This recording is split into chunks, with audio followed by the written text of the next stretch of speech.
કાર્યક્રમમાં હું આપ સૌનું હાર્દિક સ્વાગત કરું છું. સૌને વિનંતી કરું છું કે પોતાના મોબાઈલ ફોન સાયલેન્ટ કરી દે. હું પણ કરી દઉં છું, જેથી કલાકારોને કોઈ પણ વિક્ષેપ ન પડે. આજનો કાર્યક્રમ થઈ શક્યો એના બે ત્રણ કારણો છે. એક તો આજે એક અવસર છે એ ચુનીલાલ મડિયાની જન્મ શતાબ્દીમાં. 1922માં તેમનો જન્મ થયો હતો અને 2022માં તેમને 100 વર્ષ પૂરા થશે અને હવે અત્યારે એમનું જન્મ શતાબ્દી વર્ષ ચાલી રહ્યું છે. શ્રી અમિતાભ મડિયા એમના પુત્ર, ચિત્રકાર અને સાહિત્ય પ્રેમી એ અમારા હવે મિત્ર થતા જાય છે અને સરસ એમનું મારી સાથે બહુ પ્રેમ ભર્યો વર્તાવ રહ્યો છે. એમણે મને વાત કરી, અમે કહું વિચારી, પંડ્યા સાહેબને રજૂઆત કરી. પંડ્યા સાહેબે તરત જ હા પાડી કે ચલો આપણે કોઈ કાર્યક્રમ કરીએ અને વાચિકમનો પ્લાન કરીએ.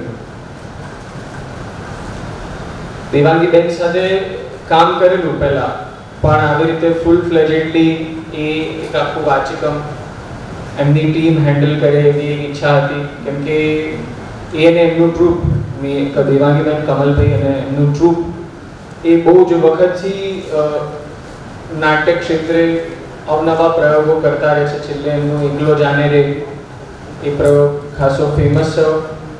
તો એ એમની સાથે પણ એક કામ કરવાની ઈચ્છા હતી ને આ બધો એક સરસ યોગ રચાયો અને એને કારણે આપણે અહીં ભેગા થયા છે મડિયાના શબ્દને યાદ કરવા. મારું પહેલેથી એવું માનવું છે કે કોઈ પણ સાહિત્યકારનો પરિચય મેળવવો હોય તો પહેલા એમની કૃતિ પાસે જ જઈએ, એમની વાર્તા પાસે જ જઈએ. મારો ઇન્ટરેસ્ટ ટૂંકી વાર્તામાં સૌથી વધારે, અને શોર્ટ સ્ટોરી એટલે એવી વસ્તુ છે અમે અનુભવ્યું છે કે જ્યારે પણ વાચિકમ થાય છે ત્યારે લોકો એન્જોય કરે છે અને વાચિકમ પછી ક્યારે વ્યાસસાહેબ એવું થયું છે કે ક્યારે વાર્તા સમજાવવાની કે એની સમજૂતી કરવાની જરૂર પડી નથી.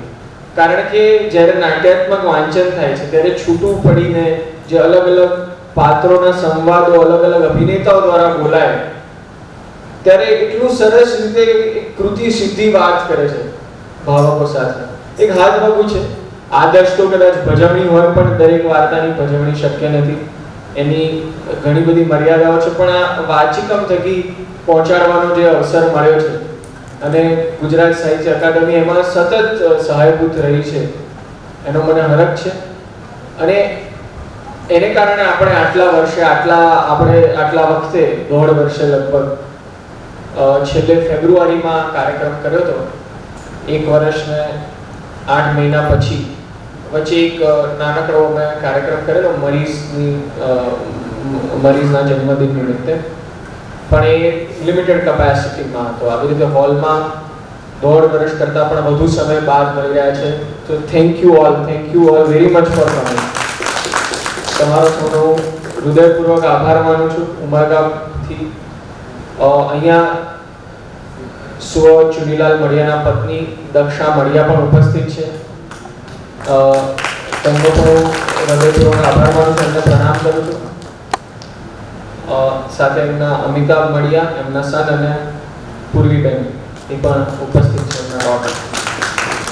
એટલે આજે શતાબ્દીના પર્વે એ આપણા સહભાગી બન્યા છે એનો ખૂબ ખૂબ આનંદ છે. જાદવ સાહેબ નથી આવી શક્યા, મેં એમને ફોન કરેલો, પણ પંડ્યા સાહેબ આપણી સમક્ષ છે. સતત એમણે જે રીતે એક સાહિત્યિક પ્રવૃત્તિઓ માટે એક વિધેયાત્મક વલણ દાખવ્યું છે, એક પોઝિટિવ વલણ દાખવ્યું છે, એના માટે હું એમનો કાયમ આભારી રહીશ. પંડ્યા સાહેબનો પરિચય આપવાની આમ તો જરૂર ના હોય, પણ ઘણા લોકો હશે જે એમના પ્રદાનની રેન્જથી કદાચ પરિચિત ન હોય. તો માણાવદરમાં એમનો જન્મ થયો, જૂનાગઢમાં એમનું શિક્ષણ થયું, ત્યારબાદ 22 વર્ષની ઉંમરથી તેમણે સાધના સામયિકનું તંત્રીપદ સંભાળેલું વેરી યંગ એજ, અને સાધના સમાંતર બિરાદર પત્રિકા, રંગતરંગ શાંતિ આ બધામાં એમણે તંત્રીપદ સંભાળ્યું. નવગુજરાત ટાઈમ્સ, દૈનિક મહાનગરમાં એ બ્યુરો ચીફ રહ્યા. નવગુજરાત સમય, દિવ્ય ભાસ્કરમાં તેમણે કટાર લખી છે, એ આપણે જાણીએ છીએ. 2017માં તેમને પદ્મશ્રી પુરસ્કારથી સન્માનિત કરવામાં આવ્યા અને ઈસવીસન 2019માં તેમને ડી.લિટની પદવી આપવામાં આવી છે. આ સિવાય ઇતિહાસ લેખન, પત્રકાર લેખન, પત્રકારત્વનો ઇતિહાસ અને ઇતિહાસ લેખન વિશે પણ એમના અસંખ્ય પુસ્તકો છે, જેને વિશે વાત કરવાનું મારું કોઈ ગજુ નથી, પણ આપણે સૌ એમને જાણીએ છીએ અને એમના પ્રદાનથી હવે તો ભાગ્યે જ કોઈ અપરિચિત હોય. એટલે વિશેષ કોઈ ફોર્માલિટી ન કરતા હું પંડ્યા સાહેબને વિનંતી કરું કે તેઓ મંચ પર આવે અને આ પ્રસંગ નિમિત્તે ઉદ્બોધન કરે, અકાદમીની પ્રવૃત્તિઓની વાત કરે. Thank you Pandya. પરમ આદરણીય મળ્યા પરિવાર, દક્ષાબેન,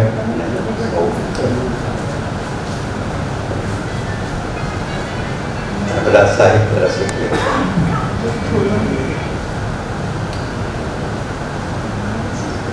ગુજરાત સાહિત્ય અકાદમી વિશે હવે કંઈ કોઈને કહેવું જોઈએ એવું કંઈ બહુ લાગતું નથી. ઘણા બધા કામો થાય છે, નથી થતા, એ આવનારા દિવસોમાં થશે. અને આજે આપણે ચુનીલાલ મડિયાનું સ્મરણ કરીએ છીએ. થોડાક દિવસો પહેલા જ આપણે નિર્ધાર કર્યો હતો 2 વર્ષ પૂર્વે ગુજરાત સાહિત્ય અકાદમીનું એક વિશાળ ભવન થાય અને માત્ર ઈંટ ચૂનાની ઇમારત નહીં પણ એક સાહિત્યિક વિરાસત. સાંભળનારા બહુ વધારે છે. તો એક વિરાસત જેવું એક ભવન 5 માળનું થોડાક દિવસો પહેલા જ એનું શિલારોપણ થયું છે અને 1 વર્ષમાં એ આપણી સમક્ષ એક અકાદમી ભવન, જેમ ભારત ભવન અને ઇન્દોર ને બાકી બધી જગ્યાએ છે જુદા જુદા રાજ્યોમાં, એમ ગુજરાતને પણ પોતાનું સાહિત્ય ભવન સાંભળશે. અકાદમી એના પોતાની મર્યાદામાં ઘણું બધું કામ કરી રહી છે. અત્યારે પુસ્તક પ્રકાશનની જો વાત કરીએ તો દરેક સપ્તાહે, દર અઠવાડિયે 2 પુસ્તકો ગુજરાત સાહિત્ય અકાદમી પ્રકાશિત કરે છે. પ્રતિવર્ષ કેટલા થયા ગણતરી કરી શકો. અને એ માત્ર ગુજરાતીમાં નથી, સંસ્કૃતમાં છે, ઉર્દુમાં છે, કચ્છીમાં છે, સિંધીમાં છે, હિન્દીમાં છે. 6 ભાષાના પ્રકાશનો થાય છે. 6 ભાષામાં આપણે પ્રતિષ્ઠિત, સુપ્રતિષ્ઠિત સાહિત્યકારોને ગૌરવ પારિતોષિક આપી છે. 1 લાખ રૂપિયાની એક ફૂલપાખડી જેવી રકમ હોય છે, પણ એમાં ગુજરાતના લગભગ બધા વિદ્વાનો સામેલ થયા છે. બધાને આપણે સન્માનિત કર્યા છે. દૂર અંતરિયાળ ગામડામાં કોઈ કામ કરનારો વિદ્વાન માણસ હોય તો એને પણ આપણે સન્માનિત કર્યા છે. ઉદાહરણ તરીકે ટંકારામાં એક નાનકડા ગામમાં 7 ચોપડી ભણેલો એક દરજી, એનું નામ દયાળજી પરમાર છે. 80 વર્ષના છે, 80-82 વર્ષના, અને એણે દરજી કામ કરેલું, 7 ચોપડી ભણેલા છે. એક અકિંચન પરિવાર જેવો છે, બીજું કંઈ ખાસ છે નહીં. આપણા તમામ વેદોનો એમણે ગુજરાતીમાં અનુવાદ કર્યો છે. કલ્પના કરો કે કઈ રીતે કર્યું હશે. સીમિત સાધનોમાં બીજા પણ ગ્રંથો લખ્યા છે, અને ચરક ઉપર, સુશ્રુતના, બાકી બધાના. પણ એક ગામડામાં ટંકારામાં રહે એટલે અમદાવાદની ચમક દમકમાં તો છાપાઓમાં મળી રહે કંઈ ને કંઈ જગ્યા, પણ ત્યાં કોણ મળે? આપણે વિચાર્યું કે એમને ગૌરવ પારિતોષિક આપીએ, સંસ્કૃત અકાદમી 1 લાખનો ઘોષણા કરી અને તમને અને મને પણ આનંદ એ વાતનો થાય છે કે રાજ્યપાલ જે આપણા છે એમણે એમ કહ્યું કે આવું મોટું કામ તમે કરો છો તો આ વ્યક્તિને જ્યારે તમે 1 લાખ આપો ત્યારે રાજભવન તરફથી બીજા 2 લાખનો ઉમેરો કરો. તો આ સંસ્કૃતિ એક એપ્રિસિએશન, રેકોગ્નિઝેશન દૂર સુધી બેઠેલા લોકોના કામ એ આપણે કરી રહ્યા છીએ. વિવાદો તો છે, પણ એ વિવાદની વચ્ચે સંવાદ ઊભો કરવો એ સાહિત્ય અકાદમીએ પહેલેથી એક ધ્યેય રાખ્યો છે અને એને કારણે અસંખ્ય લોકો પારિતોષિક પ્રાપ્ત કરે છે. જુદી જુદી ભાષાઓમાં, નવલકથામાં, નાટકમાં, કવિતામાં દર વર્ષે એની પણ એક પ્રકારની આંદોલન તો સ્પર્ધા જ છે. આજે પણ અહીં અમે દેવાંગી ભટ્ટને એક એમની નવલકથાનું પારિતોષિક મળ્યું છે આ વર્ષે, એટલે આપણે બધા એને સારું ત્યાં પણ કોઈ હોય તો પણ કહેજો, કેમ કે અસંખ્ય લોકો હોય છે. આ બીજી ત્રીજી વાત મારે એ કરવી છે કે આપણે પુસ્તકો પહોંચતા નથી એવી એક ફરિયાદ છે લોકો સુધી. કારણ એ છે કે ડિજિટલાઇઝ જમાનો છે, આ બધું જે છે એમાં મોબાઈલ અને ઈમેલ ને આમાંથી જે પ્રાપ્ત થાય છે એની પણ જરૂર છે. આપણે શબ્દ સૃષ્ટિ જે મેગેઝિન બહાર પાડી છે એના તમામ અંકો 1982થી આજ સુધીના જે વિશેષાંકો થયા અને બાકી બધા અંકો થયા એને ડિજિટલ સ્વરૂપે પ્રાપ્ત કરાવવાની શરૂઆત કરી છે. એટલે કોઈને પણ સંશોધકો એને કામ એ જ રીતે પુસ્તકોનું પણ કરવું છે અને પુસ્તકો જતા નહોતા સ્વાભાવિકતા હતી કે નીતિ કેટલીક વાર કરવામાં આપણે ક્યાં ગફલત ખાઈએ છીએ. 10% કન્સેશનમાં કોણ આવે વળતરમાં, અને છેક ગાંધીનગર એના માટે આવે કોણ? એટલે આપણે 4 વર્ષથી એ નક્કી કર્યું કે આપણે 50% વળતર આવે અને 50% વળતરથી આજે મેઘાણી ગ્રંથમાળા, રમણભાઈ નીલકંઠ ગ્રંથમાળા, સુરેશ જોશીના બધા ગ્રંથો, મળિયા સાહેબની તમામ વાર્તાઓનું અમિતાભભાઈ કર્યું છે સંકલન. 2 ભાગ 3 ભાગમાં છે અને 3 ભાગ ઉત્તમ છે. આજે વંચાય છે, વેચાય છે, લોકો સુધી પહોંચે છે. અને જો મળિયા ન પહોંચવાના હોય ગુજરાતના વાર્તા જગત માટે તો આપણું કામ શું છે? મળિયા એક ઉદાહરણ આપું છું, પણ આપણા સાહિત્યકાર કેટલું બધું ઊંચા પ્રકારનું લખાયું છે, લખાતું રહ્યું છે. નવોદિતો પણ ઉત્તમ લખે છે, એને પણ જગ્યા આપવી જોઈએ. આપણે આ બધી સાંકડી ગલીનું સાહિત્ય છે આપણું, પણ એને આપણે વિશાળ પથ ઉપર લઈ જવું પડશે. આવા એ ઈરાદાથી સાહિત્ય અકાદમી કામ કરી રહી છે. મારે માત્ર આટલી જ વાત કરવી હતી અને મળિયા સાહેબ વિશે 2 કે 3 બાબતો વાત કરી અને એ ભૂમિકા છે એટલા માટે મારી ફરજ. પછી તો આપણે વાચિકમ જ જોવું છે. હું એને વાચિકમને બદલે ઇતિવૃત્તમ મારું થશે અત્યારે. તો એ 2-3 મુદ્દાઓ જે મેં કહ્યું કે સાહિત્ય અકાદમીએ મળિયા સાહેબનો મળિયા એટલું કહેવાનું આવતું નથી દર્શાવે. તમે શું કહેતા હશો મને ખબર નથી, પણ ઉમાશંકરભાઈને મળિયા રાજા કહ્યું. તો પછી મુસીબત એ થઈ છે કે રાજા શબ્દ બહુ પ્રચલિત થઈ ગયો. અમારા કેટલાક પત્રકારોએ ફલાણા રાજા, વાચક રાજા, એવું એટલું બધું ભેળસેળ કરી નાખ્યું છે કે એને કારણે જરા પણ મળ્યા મારો એમનો મેં જોયા નથી અને હું એ દુર્ભાગી છું. તમારામાં ઘણા બધા હશે કે જેમને મળ્યા જોવા મળ્યા નથી. જોવા મળ્યા હોત તો આપણે ગૌરવપૂર્વક કહી શક્યા હોત કે અમે મળિયા સાહેબને મળ્યા છીએ. પણ એમનું જે કૃતિત્વ છે 250 વાર્તાઓનું સંકલન અમિતાભભાઈએ સાહિત્ય અકાદમીના 3 ગ્રંથોમાં પ્રકાશિત કર્યું છે. આ હું જાણકારી એટલા માટે આપું છું, ઘણા બધાને ખબર નહીં પણ અને મળ્યા એક જ કદાચ બક્ષી, પણ બક્ષીમાં અતિરેક વધારે હતો. મળ્યા સાહેબે એવું કહેલું કે હું મારી કૃતિઓની ગુણવત્તા અંગે પૂરેપૂરી આત્મશ્રદ્ધા ધરાવું છું. કોઈ લેખક જ્યારે આમ કે ત્યારે ભરપૂર એનામાં એ આત્મશ્રદ્ધા હશે, એની તાકાત હશે, એની ઉર્જા હશે. અને કામ મળ્યા સાહેબે કરી બતાવ્યું. મારો જન્મ થયો એ વર્ષે એમનો એક નવલકથા પ્રગટ થઈ છે 42માં. રસિકભાઈ પરીખ અને મેઘાણી. રસિકલાલ પરીખ તો બહુ દુર્ઘર્ષ વિવેચક ગણાય, એની માંથી પસાર થવું બહુ અઘરું હતું. આજે તો વાત જ જુદી છે સાહેબ, પણ એ જમાનામાં રસિકભાઈના હાથમાંથી પસાર થવું બહુ ઝીણવટ બન્યું. એમણે મળ્યાની નવલકથા ઉપર જે લખ્યું બીમારીમાં, માંદગીના બિછાને પડ્યો હું વાંચી ગયો એમ એમણે કહ્યું હતું. અને એમાં એણે બહુ સરસ વાક્ય વાપર્યું કે વાર્તા એક કાવ્ય પ્રકાર છે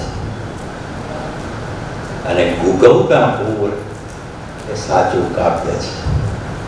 સાહેબ, ગદ્યમાં કાવ્ય, કાવ્યમાં ગદ્ય, આ ભૂમિકા જે વિવેચકોએ એ જમાનાથી આપણને આપી છે, એનો રસિકભાઈ આ વાત કરી. એવું જ બીજા છેડે મેઘાણી તો લોકોના માણસ હતા, સૌરાષ્ટ્રના હતા, સૌરાષ્ટ્રના લોકજીવન સાથે. એમણે શું કહ્યું મળ્યા વિશે? એમણે કહ્યું કે કાવ્યથી કોઈ પણ રીતે ઉતરે નહીં એવું રસ નિષ્પાદન મળ્યા સાહેબે કર્યું છે. અને તે કટુતા મુક્ત, ઘમંડ મુક્ત, મીઠી અને હળવી સહાનુકંપાથી લખાયું છે. આજે આનો અભાવ દેખાય છે. આપણે કંઈક કેવું હોય તો એકદમ કડવાશપૂર્વક આપણે લખી નાખીએ છીએ. કે પછી કવિતા હોય કે વાર્તા હોય કે નિબંધ હોય કે લેખ હોય. અને સોશિયલ મીડિયા તો આપણે જોઈએ છીએ કેવું કેવું, અને જેમાં એક લેવલ નથી, સ્તર. એ સ્તર આપણે પાછું મેળવવું પડશે ને પાછું મેળવવું હોય તો મળ્યા સાહેબ જેવા લોકો પાસે પાછા જવું પડશે એના કૃતિત્વ ઉપર. આ બીજું છે. ત્રીજું એમણે ઉમાશંકર જોશી, એમણે પણ મળ્યા પર કાય પ્રવેશ કરે છે. કોઈ પણ લેખક, કોઈ પણ કવિ, એને પોતાની જે અનુભૂતિ છે, સર્વાનુભૂતિ હોય ત્યારે એને બીજામાંથી પણ કેટલુંક આરોપણ કરવું પડે છે, આલેખન કરવું પડે છે. એ વાત એમણે કરી. મને વધારે આકર્ષણ મળ્યાના સૌરાષ્ટ્રનું છે, કારણ કે હું પણ સૌરાષ્ટ્રમાં જન્મ્યો છું. અને એમણે પહેલાં વાર્તાઓ લખી, પછી કવિતાઓ લખી. એમના વિશે કેટલાકે એક સિક્કો મારવાનો પ્રયત્ન કર્યો કે તો ગુજરાતના એન્ટોન ચેખોવ છે, ચેખો હતા, મળ્યા હતા. કોઈની સાથે સરખામણીની આવશ્યકતા નથી. વિવિધ ભાષાઓમાં એમની નવલકથા, નવલિકાઓ પ્રગટ થઈ છે. અને માત્ર હિન્દીમાં નહીં, આપણે ત્યાં એમ કે ફલાણા સાહેબની એમ કે આટલી બધી હિન્દીમાં અને અંગ્રેજીમાં પ્રગટ, માત્ર હિન્દી નહીં, મલયાલમ, તેલુગુ, તમિળમાં એવી જગ્યાએ એમની વાર્તાઓ. મને હું જ્યારે હૈદરાબાદ ગયો તો આંતરરાષ્ટ્રીય લેખક મહોત્સવ હતો, એમાં ન્યૂઝીલેન્ડના એક લેખક આવ્યા. એમની સાથે વાતો કરતા એમણે મને કહ્યું કે મેં મળ્યાની વાર્તાના અનુવાદો વાંચ્યા છે. કલ્પના કરો કે અમારો ધોરાજીના મળ્યા ન્યૂઝીલેન્ડ સુધી પહોંચ્યા. એટલે આ એમની બીજી મહત્તા, ત્રીજી મહત્તા પણ મારે કહેવી જોઈએ, કારણ કે છેવટે હું જે બિરાદરીનો છું એના એક હતા, એક પત્રકાર હતા, સાહિત્યિક પત્રકાર તો હતા, સામાન્ય પત્રકાર પણ એ રહ્યા હતા. એ પ્રભાતમાં હતા, રેખા અને કુમારમાં કામ કર્યું, મુંબઈમાં ગયા, બે ત્રણ નાના મોટા મેગેઝિનોનું સંપાદન કર્યું અને છેવટે એમણે રુચિ નામનું સાહિત્યિક સામયિક પ્રકાશિત કર્યું. આ જે છે એની સાથોસાથ આપણે કઈ રીતે આ માણસ લખતા હશે, આટલા સંસારની વચ્ચે, આટલા જીવન નિર્વાહના સંઘર્ષની વચ્ચે 12 વાર્તા સંગ્રહો છે, 12 નવલકથાઓ છે, 3 નાટકો છે, 4 એકાંકી સંગ્રહો છે, 1 નિબંધ સંગ્રહ છે, 13 વિવેચન છે, 1 કાવ્ય સંગ્રહ છે, 1 પ્રવાસ કથા છે ગિરનાર વિશેની, 2 જીવન ચરિત્ર છે. ઘણા તરફ કેટલું મબલક સાહિત્ય છે અને કોઈ પણ સાહિત્યમાં તમે આંગળી નહીં ચીંધી શકો કે આનો સ્તર નથી. એ મહત્તા છે. એ કઈ રીતે એનું આખું આપણે જરા ક્યારેક મૂલ્યાંકન કરવું જોઈએ. He was a global citizen. જગતના નાગરિક, કેવળ ધોરાજીના નહીં, કેવળ સૌરાષ્ટ્રના નહીં, કેવળ ગુજરાતના નહીં, કેવળ ભારતના નહીં, કેવળ એશિયાના નહીં, પણ આખા જગત. અને ગુજરાતે એવા 2 જગત નાગરિક સાહિત્યકારો આપ્યા છે. એક હતા કૃષ્ણલાલ શ્રીધરાણી, આંતરરાષ્ટ્રીય પત્રકાર હતા. અમેરિકામાં સત્યાગ્રહ અને ગાંધી અને અહિંસાને સમજવા માટે શ્રીધરાણીનું પુસ્તક વોટ વિધાઉટ વાયોલન્સ આજે પણ બાઇબલ ગણવામાં આવે છે. આજે કયા ગજાનો આ માણસ હશે? તો જેવું શ્રીધરાણીનું એવું જ આપણા મળિયા સાહેબનું છે. અને બંનેએ ઉત્તમ કામ કર્યું છે. એટલે બંનેને એક સાથે આપણે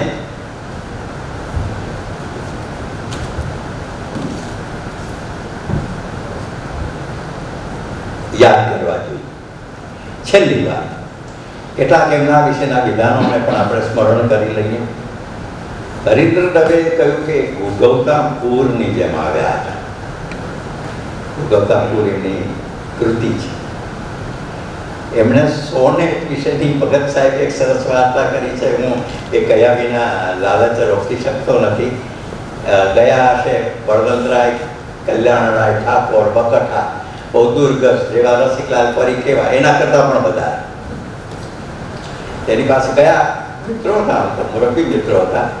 તો એક પુસ્તક મળિયા સાહેબે ભેટ આપ્યું, પોતું માથે ચડાવ્યું. પણ પછી બકઠાએ એવું કહ્યું કે બાકી બધું તો ઠીક, પણ તું સોનેટ નહીં લખી શકે મળિયા. શું જવાબ આપ્યો મળિયા? મળિયાએ કહ્યું કે સાહેબ હું 100 નેટ લખીશ. Net 100 net 100. અને એમણે કેટલાક લખ્યા પણ ખરા, 20 લખ્યા. તો પછી એમને લાગ્યું કે આપણું બધાન નથી, છોડ. એટલે પામવું અને છોડવું એ પણ સારા સર્જકનો મોટો અભિપ્રાય છે. હરીન્દ્રભાઈએ બીજું પણ એક વાત કરી કે મેઘાણી પછી પત્રકારત્વ સાથે સાહિત્ય વિવેચનાનું ગંભીર સમારાધન કોઈએ કર્યું હોય તો એ મળિયાએ કર્યું હતું. કલ્પના જ કરી શકીએ આપણે મળિયા સાહેબ વિશે. કોઈ લખ્યું પણ છે, કદાચ ભગત સાહેબે, કે ભીનો વાન હતો, બેવડે કાંઠે ઊંચું કદ, મહેફિલના માણસ હતા, રણસતો અવાજ. ક્યાંય પણ પેલા છેડે ઊભા હોય ને આપણને આ બૂમ પાડે તો પણ આપણને આમ ધ્રુજારી છૂટી જાય, એટલો અવાજ હતો. અને નિર્ભીક હતા. 2-5 મિનિટ લઉં ને તો આજે તો એમનો જમાનો. તો ઉમાશંકર ભાઈ સાથેનો એનો પરિચય કદાચ તમે જ લખ્યો છે. એમાં એમણે કહ્યું કે ભાઈ વિદ્યાર્થી હતા મળ્યા. ઉમાશંકર તે વખતે ગાજના બધા, ઉમાશંકર જોઉં કે તું પાઠક સાહેબ બધા, તેમણે એક પત્ર લખ્યો કે સાહેબ હું લખું છું થોડું ઘણું વાર્તા, તમારી 2 પુસ્તકો લાવો. એમાંનું એક પુસ્તક તો બહુ સરસ, પણ બીજું મેં વાંચ્યું નિરાશ થાય. અને એટલે મેં જે ગુજરી બજારમાંથી લાવ્યો તો હું આ પુસ્તક ખરીદીને ત્યાં જઈ અને મેં ₹1.5 પાછું આપી દીધું. એટલે મેં નથી રાખ્યું. પછી તો મળ્યા ને બધા મળ્યા ને એ જમાનાના જે સાહિત્યકારો હતા ઊંચાઈ ધરાવતા. કોઈ પણ પ્રકારનો રાગ દ્વેષ વિના, કોઈ પણ પ્રકારના પક્ષપાત વિના, કોઈ પણ પ્રકારના પૂર્વગ્રહ વિના, કોઈ પણ પ્રકારની અસ્પૃશ્યતા વિના અને કોઈ પણ પ્રકારની એક નાનકડી કોટરી કર્યા વિના એ જીવતા હતા. અને એટલે આ બધા ઊંચા સાહિત્યકારો કહેવાય છે. સોરઠના હતા ધોરાજી, એટલે આમ તો સૌરાષ્ટ્ર એટલે સોરઠ જ. તો મને ઘણી વાર ત્યાંનો દુહો યાદ આવે કે સાચું સોરઠીઓ વણે મળ્યા, એ પ્રકારના હતા. બેશક એમના ગમાને અણગમા તીવ્ર હતા, એવું ક્યાંક નોંધાયું છે. કોઈક વાર એમને કોઈ પૂછ્યો કે તમે આ વાર્તાઓ કઈ રીતે લખો છો, જ્યારે ભણતા હતા ત્યારે એને કહ્યું બસ છેલ્લી પાટલી ઉપર બેસી લખું છું. એટલે પછીથી એને વાર્તા વિશે પણ એક વિષાદ જન્મ્યો હતો. વિષાદ યોગ એ સર્જકનો એક મહત્વનો અંશ છે. અમેરિકા ગયા અને અમેરિકામાંથી પાછા વળ્યા, પહેલા તેને વાર્તા સંગ્રહ આપ્યા. પછી એને લાગ્યું કે હવે વાર્તાનો જમાનો નથી, એટલે અમેરિકાનો એક યુવાન વાર્તા લખી શકે એવી આજની પરિસ્થિતિ છે.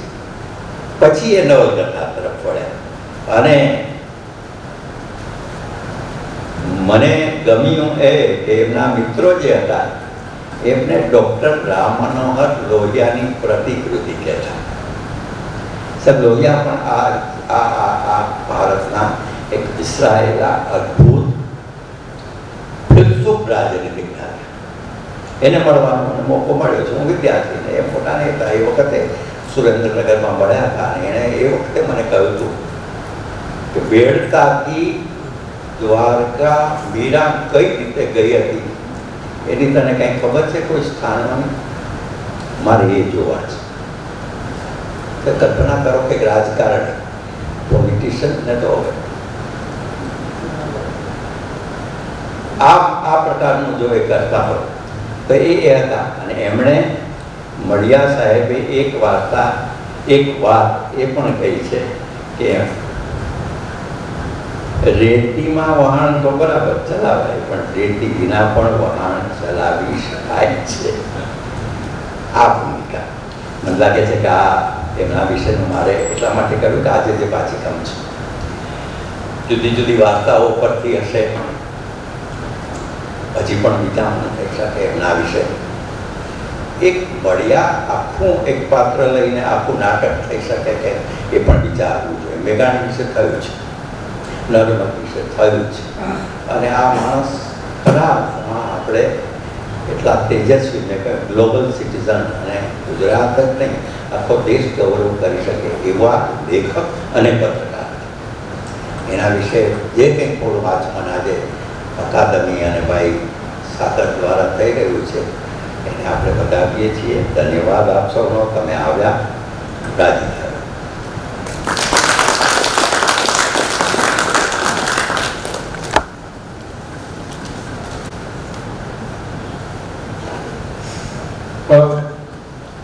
પંડ્યા સાહેબે એટલી સરસ વાતો કરી, હું પણ થોડું નોંધીને આવ્યો તો, પણ એમણે એટલી બધી સરસ રીતે આ મળિયા ચુનીલાલ મળિયાની ભૂમિકા બાંધી આપી.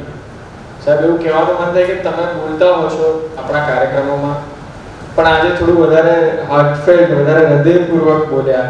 એમાં તમારો મળિયા માટેનો આદર અને મળિયાના સાહિત્ય માટેનો પ્રેમ છલકતો હતો. પણ એ હતા જ એવા મળિયા રાજા જેમને ઉમાશંકરે કહ્યું, મહેફિલના માણસ ઉમાશંકર જોશીએ લખ્યું છે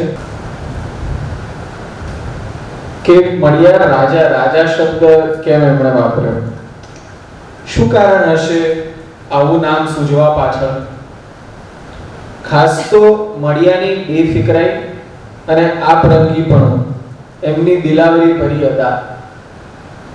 મળિયા એટલે મિત્રોના, મહેફિલના માણસ, સંબંધોના માણસ, પરિવાર પ્રત્યે પણ ઘણો પ્રેમ.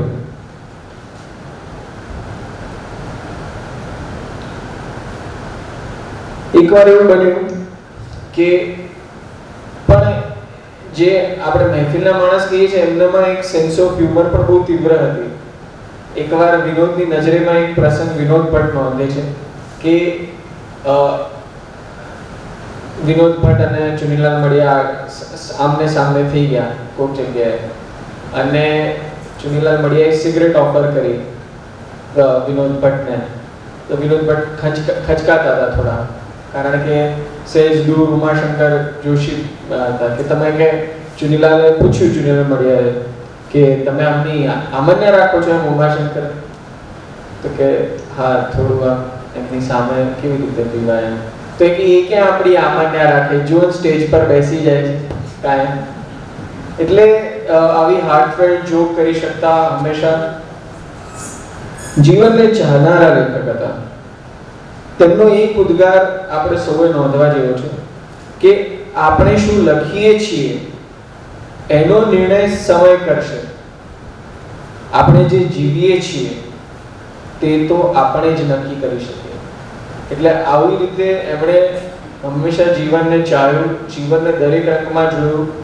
ધોરાજીથી 17 વર્ષ સુધી એ ધોરાજીમાં રહ્યા હતા, પણ એ સૌરાષ્ટ્રના રંગો, એ સૌરાષ્ટ્રનું તળ જીવન એમનામાં એટલા વસી ગયા, એટલા ઉતરી ગયા ને એને કારણે એ આપણને આવું ધરતી સાથે જોડાયેલું, જેમાં ધરતીની ખુશ્બુ હોય, જેમાં પાત્રો એ પણ જીવન, તળ જીવન ધરતી સાથે જોડાયેલા, જેને મેઘાણી ધરતીનું ધાવણ કહે છે. ધરતીનું ધાવણ પામેલા પાત્રો હંમેશા આપણને એમનામાં જોવા મળે.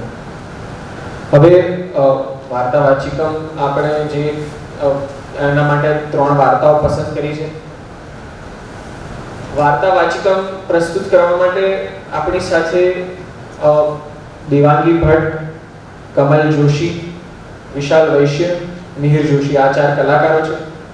સાથે સંજય જમોર નામના સંગીત સંચાલક પણ છે એમની ટીમમાં. ટૂંકમાં બધાનો પરિચય આપી દઉં તો વિશાલભાઈથી શરૂ કરીએ. એમણે અનેક નાટકોમાં અભિનય કર્યો છે. એકલા ચાલો રે, પરિત્રાણ, કઈ કઈ, માતુલ્લી, વેર શમે, પ્રેમ ભૂગવે. એમણે ફિલ્મોમાં પણ કામ કર્યું છે. મોન્ટુની બિટ્ટુ, રતનપુર, પ્રેમજી ફિલ્મમાં તેમનો અભિનય ખૂબ વખણાયેલો. દેવાંગી ભટ્ટ છે આપણી સાથે. તે આપણે સૌ જાણીએ છીએ, ઘણા જાણતા હશે, આપણામાં નવલકથા પણ લખે છે અને અભિનય તો ઘણા જ સમયથી કરે છે. એમની વાસંસી જેણાનીને હમણાં જ સાહિત્ય અકાદમીનું શ્રેષ્ઠ નવલકથાનું પ્રથમ પારિતોષિક પ્રાપ્ત થયું. સંગીત નાટ્ય અકાદમી અને ઇન્ટરનેશનલ થિયેટર દ્વારા પણ પુરસ્કૃત થયા છે. 8 નવલકથા પ્રકાશિત થઈ છે કુલ એમની. મમતા માર્ગી શબ્દસૃષ્ટિ, મહીસાગર સાહિત્ય સંપદા અને મારી સહેલી માટે લેખ અને વાર્તાઓ લખ્યા છે. 20 વર્ષથી થિયેટર અને ટેલિવિઝન સાથે સંકળાયેલા છે. મિહિર જોશી રંગભૂમિનું સંતાન છે. કોલેજ કાળથી જ રંગભૂમિને કર્મભૂમિ બનાવી છે. યુનિવર્સિટી કક્ષાએ, રાજ્ય કક્ષાએ નાટક અને માહિમમાં અનેક પારિતોષિક મેળવ્યા છે. એમના નાટકોમાં એકલા ચાલો રે, જીવન સૂર્ય, જમીન, રાવણ લીલા. સાથે જ જે સંગીત સંચાલક છે એ છે સંજય જમોર. દીપકમલ થિયેટર સાથે વર્ષોથી સંકળાયેલા છે. અભિનય પણ સારો કરી જાણે છે, પણ ટેકનિકલ સાઈડ એ વધારે ખીલ્યા છે. પ્રકાશ આયોજક, પ્રકાશ સંચાલક અને સંગીત સંચાલક. મુખ્ય નાટકો છે એમના ચિત્રલેખા, જમીન, જીવન સૂર્ય, મેકબેથ, રામાયણ વગેરે. કમલ જોશી સાથે સહાયક દિગ્દર્શક તરીકે પણ તે લાંબો સમય રહ્યા છે. અને આ નાટકનું સંગીત જેમણે પૂરેપૂરું કર્યું છે, મ્યુઝિક જેમણે કર્યું છે, અને આ વાચિકમ આપણું જે ડિઝાઇન કર્યું છે જેમણે, એ છે શ્રી કમલ જોશી. બહુ જ વિખ્યાત અભિનેતા છે. આપણે એમને જળને પડદેમાં સૌએ કાંત તરીકે જોયા છે અને એ પાત્રને એમણે અમર કરી દીધું છે. એ નાટકના લેખક વ્યાસ સાહેબ, સતીશ વ્યાસ પણ આપણી સમક્ષ ઉપસ્થિત છે, એનો પણ આનંદ છે. લગભગ છેલ્લા 3 દાયકાથી તે નાટક અને ફિલ્મ સાથે સંકળાયેલા છે. 22 વર્ષથી અંગ્રેજી સાહિત્યના અધ્યાપક તરીકે કાર્યરત છે.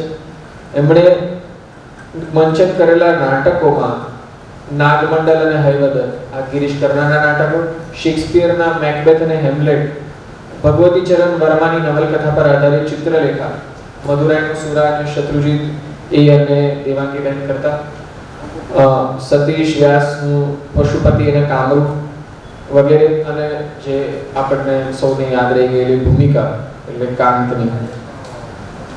ટેલિવિઝન ફિલ્મોમાં પણ એમણે પુષ્કળ કામ કર્યું છે. એમના વિશેનો પરિચય ઘણો લાંબો થઈ જાય એમ છે, પણ હવે હું આપ બધાને આવકારું એ પહેલા એક વિનંતી કરું કે પંડ્યા સાહેબ તમે પ્લીઝ દેવાંગી બેનનું સન્માન કરો પુસ્તક દ્વારા.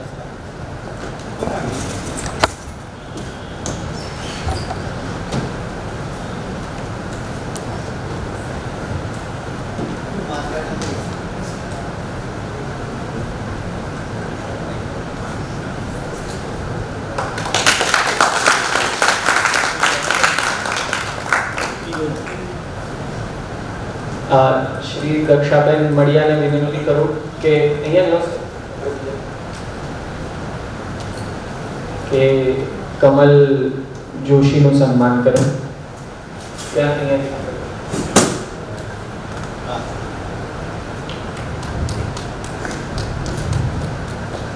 સ્વરસ ચુનીલાલ મડિયાના પત્ની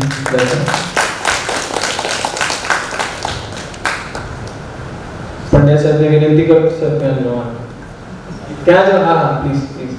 પંડ્યા સાહેબને વિનંતી કરું કે તેઓ વિશાલ વૈશ્યનું સન્માન કરે.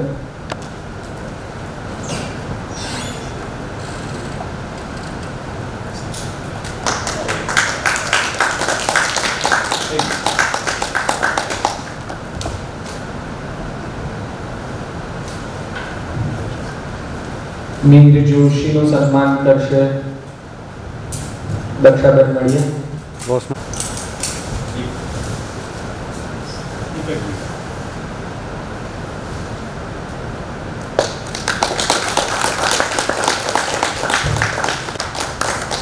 આ બાજુ સામે જોઈએ, આ બાજુ.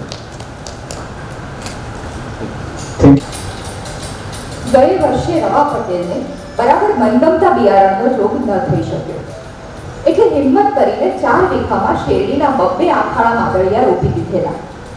દોડતા ઉતરતા તો 4 આંગળના દળવાળા શેરડીના સાઠા ક્યારામાં ન સમાતા ત્રાસા ઢળવા લાગ્યા. દિવાળીને ટાણે તો પડું થતા લેલુંગ માંડવાઓને ફરતી વાંસની આડ બાંધવી પડી.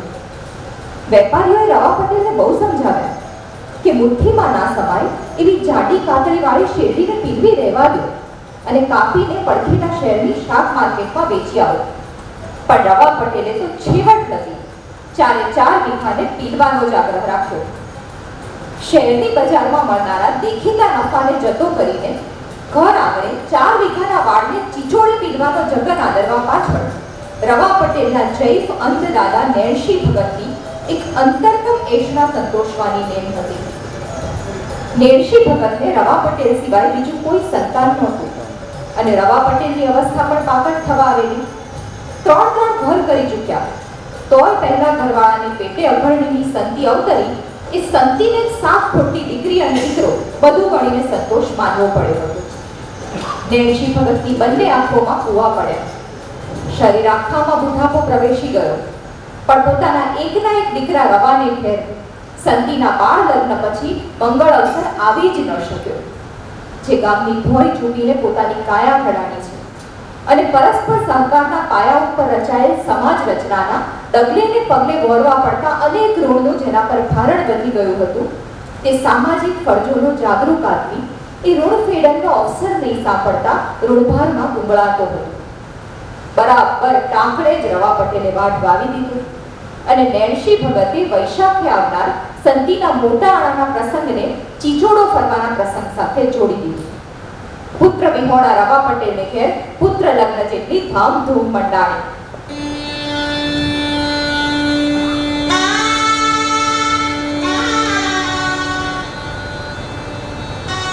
ચાર વીઘામાં પથરાયેલ શેરડીના સાંઠાના પોપટિયા રંગના સાગરમાં જાણે કે દરિયાઈ મોજાની લહેરો ઉત્પન્ન થતી. જોનારા આદમીની આંખો ઠરતી અને કહેતા, આહાહાહા, ધરતી એટલે કઈ પેટ કાઢ્યું છે ને, ધૂળમાંથી ધાન પકવે છે. ભોમકારે કુંવારી અંતિ નહીં કીધી હોય. રવા પટેલે મન મોકળું મૂકીને મહેમાનોને નોંધ્યા હતા. કુટુંબના સૌ ભાયાતોના સગાસાઈ વેવાઈ વેલાને લોટકા જોઈ ને 2 બળદ સાથે લેતા આવવાનું કહેવરાયું હતું. 4 બળદ ભેગા જોડે ત્યારે માંડ ચસતી એવો તોતિક ચીચોડો માંડ્યો હતો અને એમાંથી 2 ધારે વરસતા મીઠા મધ રસનો ગોળ રાંધવા હાટુ અડખે પડખેના પંથકમાં નામ ખ્યાત બની ચૂકેલ જુવાન ગોવા ગળિયારાને ભારે મોટું દનિયું ઠરાવીને બોલાવ્યો હતો. ગોવામાં માત્ર જવાનીની રસિકતા અને રંગીલાઈ જ નહોતા ભર્યા પણ સાવ તરુણ વયમાં સાધ્ય કરેલી ગોળ રાંધણના અનોખા કસબની દીપ્તિ એના સમગ્ર વ્યક્તિત્વમાં રંગ પૂરી જતી.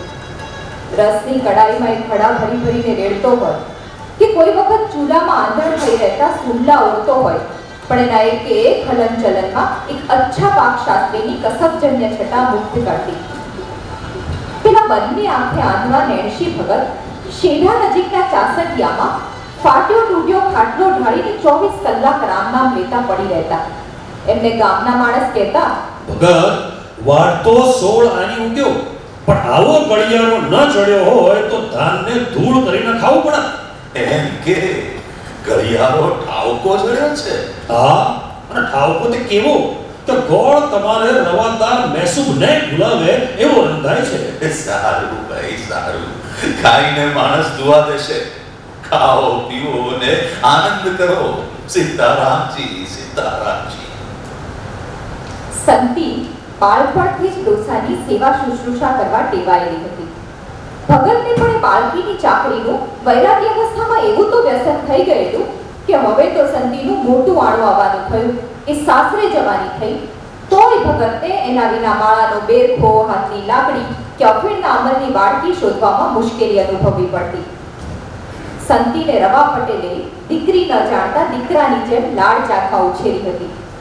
કોઈ વાર વધારે પડતી છૂટ લઈ લેતી, પણ કોઈ વાંધો ન ઉઠાવતું. એના બાળપણના લાલચ પાલન જોઈને ગામ લોક કહેતા કે સંતીને તો રવા પટેલ હથેળીમાં થૂંકાવે છે ને પડ્યો બોલ ઝીંડે છે, પણ સ્ત્રીની જાતને આવા લાડ ચાક કરીએ ને તો કોકથી એને જ વસમાં પડે. સંતીને મળતું સ્વાતંત્ર્ય ઘણા માણસોની આંખમાં આવતું, અને મન કોઈ બાલેશ્રી બનીને રવા પટેલને વિશે અણસાર કરે ને ત્યારે રવા પટેલ લાપરવાહીથી કહેતા, સંતી મારી દીકરી નથી, ઈ તો વાની મારી કોયલ છે. ને કોઈ પૂરો ભોગની લેણદેણ બાકી રહી ગઈ હશે ને તે મારે ઘરે ઉડીને આવી છે. આ કમૂરતા ઉતરશે ને આણું વળાવવા આવશે ત્યારે મારી કોયલ ઉડી જશે.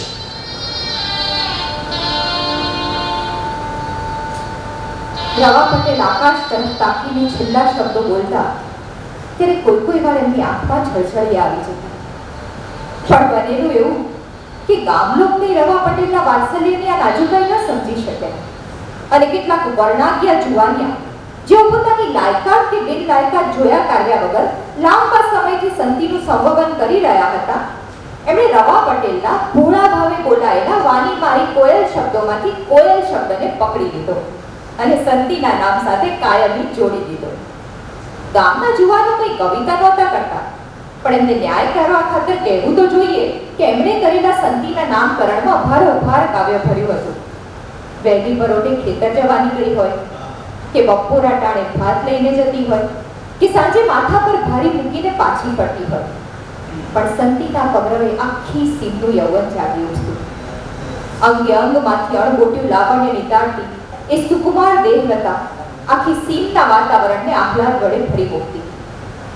એક ચૈતર મહિને જ્યારે ખેતર જતા રસ્તા ઉપરના આંબાવાડિયાના આંબા લૂમઝૂમ શાખો વડે લચી પડ્યા હતા અને કોયલોએ દર્દ ભરપૂર ટવકા ગાવા માંડ્યા હતા, ત્યારે નમતી બપોરે અમલનું અફીણ લેવા નીકળેલી સંતીથી આપમેળે જ ગવાઈ ગયું કે ચૈતર ચંપો મોરિયો ને મોરા દાડમગ્રા કોયલડી ટવકા કરે કઈ બેઠી આંબાડા. અને આંબા ડાળે અવિરત ટહુકતી જતી કોયલડીને પજવવા સંતીએ કૂ કરીને ટવકો કર્યો. પણ એ વખતે એને ખ્યાલ સરખો પણ નહોતો કે પાછળ લપાતો છુપાતો આવતો ગામનો પેલો ઉખડેલ વીર્યો આવા ગામના ખસોડિયેલ કૂતરા સુધી ફેલાવશે અને ગામની રસિકતાએ એનું કરેલું કોયલડી નામકરણ સાચું ઠરશે.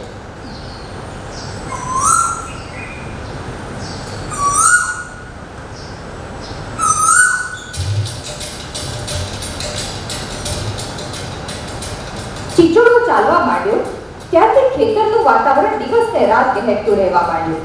ચારેક ધાળિયા તો ખેતરમાં હતા જ, બીજા નાના મોટા 5 માંડવા અને 2 છાયડા ઊભા કરવા પડ્યા.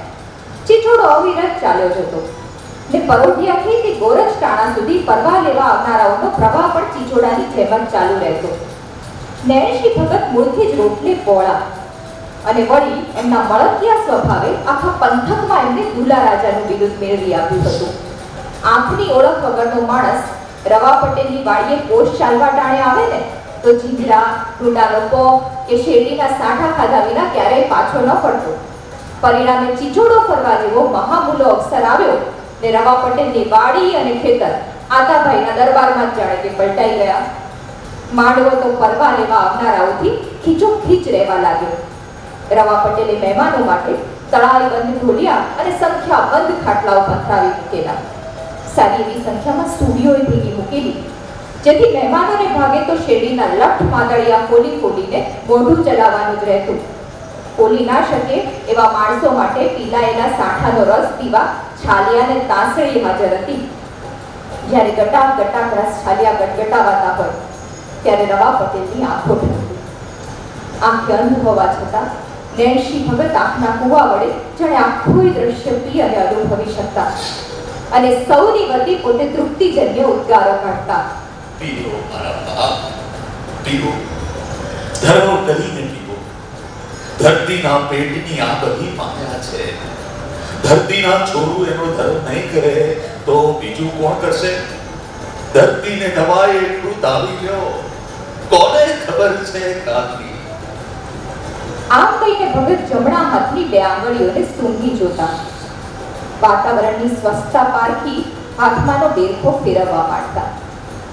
ગામના લોક ભગતને સાચા માણસ ગણતા. આંખો તો ગયેલી, પણ આંગળી સૂંઘીને માણસ પારખવાની એમની આવડતે ઘણા નાસ્તિકોને પણ મુક્ત કરેલા. સંતીનો આડો વાળવા માટે એના સાસરિયાના 20 માણસોનો ઢગ આવ્યો હતો. એનું ખાસ કામ સિવાય હવે સંતી ખેતરે આવરો જાવરો ન કરતી, સિવાય કે ભગતની વાટકીમાં અફીણ થઈ રહ્યું હોય તો આપવા આવવું પડે. થોડા દિવસ પછી થનારા પિતૃગૃહના ત્યાગનો શોક અને શ્વસુરગૃહના મિલનના હર્ષની મિશ્રિત લાગણીઓના પ્રવાહમાં સંતી સેલ્લારા લઈ રહી હતી.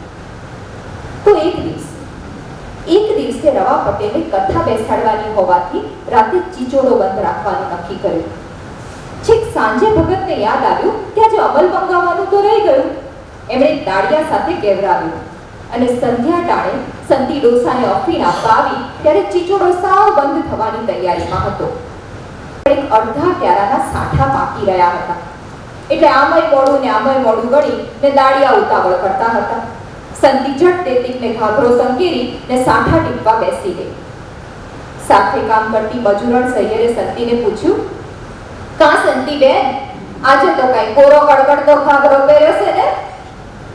હરખેલી સંતીએ ખુલાસા રૂપે કઈ બોલવાને બદલે આદત પ્રમાણે ગાવાનું જ ઉચિત ગણ્યું કે ફૂલ પગરનો ઘાઘરો સિવડાવ્યો શુક્રવાર, પહેર્યો ને વળી પહેરશું કઈ સાસરને દરબાર કે આણા આયા મોરા રે. અજબ માંડવ ભર્યા લહેકા સાથે ગવાયેલી આ લીટીઓએ પેલા પડખેના માંડવામાં ચૂલા પર કામ કરતા ગોવા ગળિયારાના કાન ચમકાવ્યા. ઉભડક થઈને એણે સંતી તરફ જોયું. તાજગી ભર્યા લાલ ચટાક મોઢા પર સામે પીપળમાંથી ચડાઈને આવતા છેલ્લા સૂર્યકિરણો ચકચક થતા હતા. ગોવા જેવા રસિયા જુવાન માટે એ દ્રશ્ય અસહ્ય હતું. એણે પણ એવી જ હલકથી ગીત ઉપાડ્યું, હે મારા વાડા મગલ છોડવા, કોયલડી રંગ ભીની, ઈ તો ફાલ્યો લચતાલા, તે મારી કોયલડી રંગ ભીની. સંતીના દિમાગમાં કોયલની રંગભીની લીટીઓ રમતી હતી. વાતાવરણમાં આથમતી સંધ્યાની માદક ઉત્તેજના હતી. એ માદકતાથી પ્રેરાઈને જ સંતી તલપોશી પડખાર પર જઈને ઊભી રહી. ગોવાના હાથમાં પાવડી થંભી ગઈ. દૂર દૂરનું ઘર, જુવાન પરણેતર બધું યાદ આવ્યું અને બદલામાં આ પારકું ગામ, પારકા ખેતરવાળી, પારકું લોક બધું ઘડીભર ભૂલાઈ ગયું. લાગણીઓને એણે પળવાર બે લગામ છૂટી મૂકી.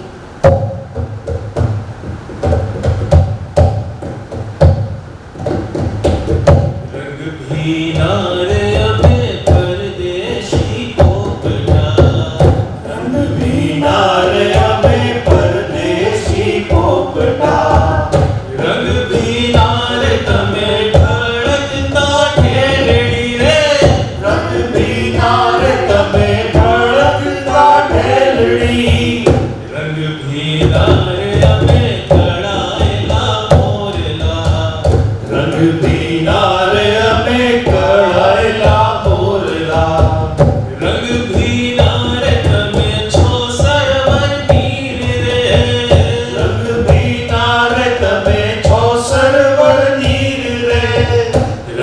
बिना रे अमे परदेशी पोपटा, रंग बिना रे अमे परदेशी पोपटा।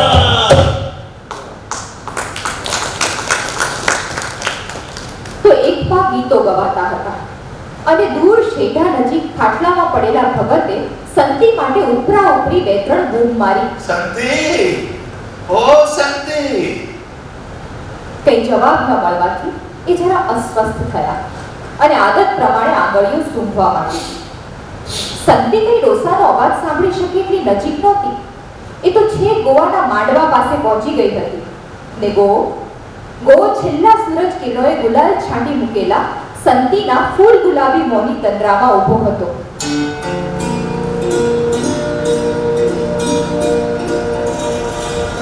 ઘૂંઘણનો છેડો ઊંચો કરી ને સંતીએ ટવકો કર્યો. એકલા એકલા જ ગોળ રાંધો છો ને? એકલ પેટા ક્યાંય ના? ગોવાએ પાછળ જોયું. એને ક્ષોભ થયો. શું બોલવું એ ન સમજાયું.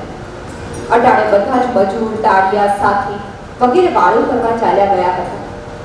ઘડીવાર પહેલા માણસોથી ખદબદતું ખેતર સાવ ખાલી ખમ લાગતું હતું. માત્ર શેઢા તરફથી ભગતની ઉધરસનો અવાજ આવતો હતો. ગોવાએ વિનય ખાતર પણ મર્મ ભર્યો ઉત્તર આપ્યો. આ એકલ માણસ તો એકલ પેટા જ હોય ને. અરે બીજું પેટ ક્યાંથી કાઢે? સાંભળીને સંતી એવી તો શરમાઈ ગઈ કે અજાણ્યા આદમી પાસેથી દોડી ને દૂર ખાટલો ઢાળીને પડેલા દાદા પાસે પહોંચી જવાનું મન થઈ આવ્યું.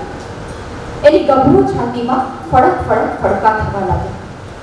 પવન પાંખે ઉડતું હરણ બચ્ચું ઓચિંતું જ સામે શિકારીને જોતા ફફડી ઉઠે એમ ગોવાની હાજરીમાં સંતી ફફડી ઉઠી.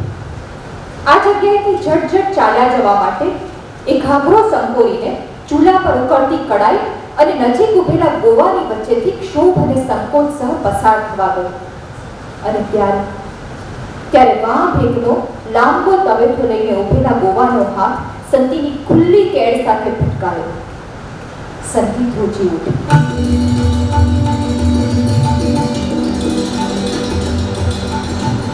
એ ફફડાટ અને ધૂંધારી ઓછી કરવા જાણે સાવ બોલવા ખાતર જ બોલી. ગોળ તો રૂપાળો હોનાની લીટી જેવો રાંધ્યો છે ને. ખેતરમાં સંધ્યા આટપ્યા પછી સામી દિશાએથી દોડી આવેલા ચંદ્રના આછા ઉજાસમાં સંતીના ખુલ્લા હાથમાં દેખાતા હતા. ગોવાએ એના કેફમાં જ કહ્યું, અરે આ ખાનાના ઓછા થોડા રૂપાળા છે. ત્યાં ગોળ રૂપાળો નો રંધાય. વીજળીનો આંચકો લાગ્યો હોય એમ સંતી ચાર પસુ પાછળ હતી ગઈ. એક ભયજન્ય તીવ્ર ધ્રજના પેટ સોસરવી પસાર થઈ ગઈ. ગોવાના શબ્દો સાંભળીને સ્વાભાવિક રીતે સંતીએ પોતાના હાથના કાંટાની કોણી લગ છૂંદેલા છૂંદડા પર નીચી નજર ફેરવી દીધી. ત્યાં આ છુંદડામાં શેના શેના ચિત્ર ચિતરાવ્યા છે? એ તો નાની હતી ને તે ચાર જણાએ થઈને મને પરાણે પકડી રાખેલી ને કુંજડીનું ચિત્ર ટોફાવ્યું હતું. ત્રોફાવાળી વાઘરણ એના ભાલા જેવા અણિયાળા સોયા મજીઠમાં બોળી બોળીને એવા તો સત સત કુચાડતી હતી. અરે આ સોયની અણી ન થવી શકે એવી પોચી પારેવડી કા થઈ? હા હો, હું તો પહેલેથી જેવી પોચી પારેવડી જેવી જ છું. ત્રોફાવાળી સગો સબ સોય ભોગે જ જાતી હતી બોલો. પણ મેં તો જોર કરીને આંખું ભીડી રાખી. પછી હાથ પગ છોડ્યા ને તો એ આંખું ઉઘાડીને જોયું તો આખા હાથ ઉપર લોહીના ટસ્યા ફૂટી આવ્યા હતા. પછી લોહી લૂછી નાખ્યું તો અંદર મજાની નાનકડી કુંજડી બેઠી હતી.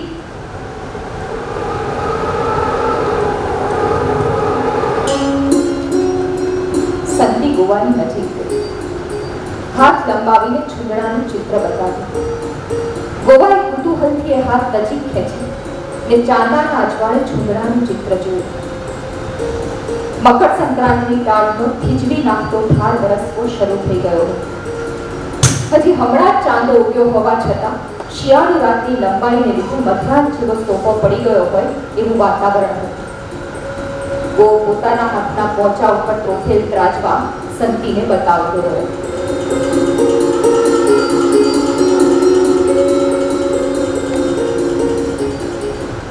બીજી બાજુ ભગતનો અમલ લેવાનો સમય વીતી ગયો હોવાથી એમની નસો તૂટવા માંડી, માથું ફરતું હતું. સંતીને ઉપરા ઉપરી સાફ કરવા છતાં કોઈ સાંભળતું નહોતું.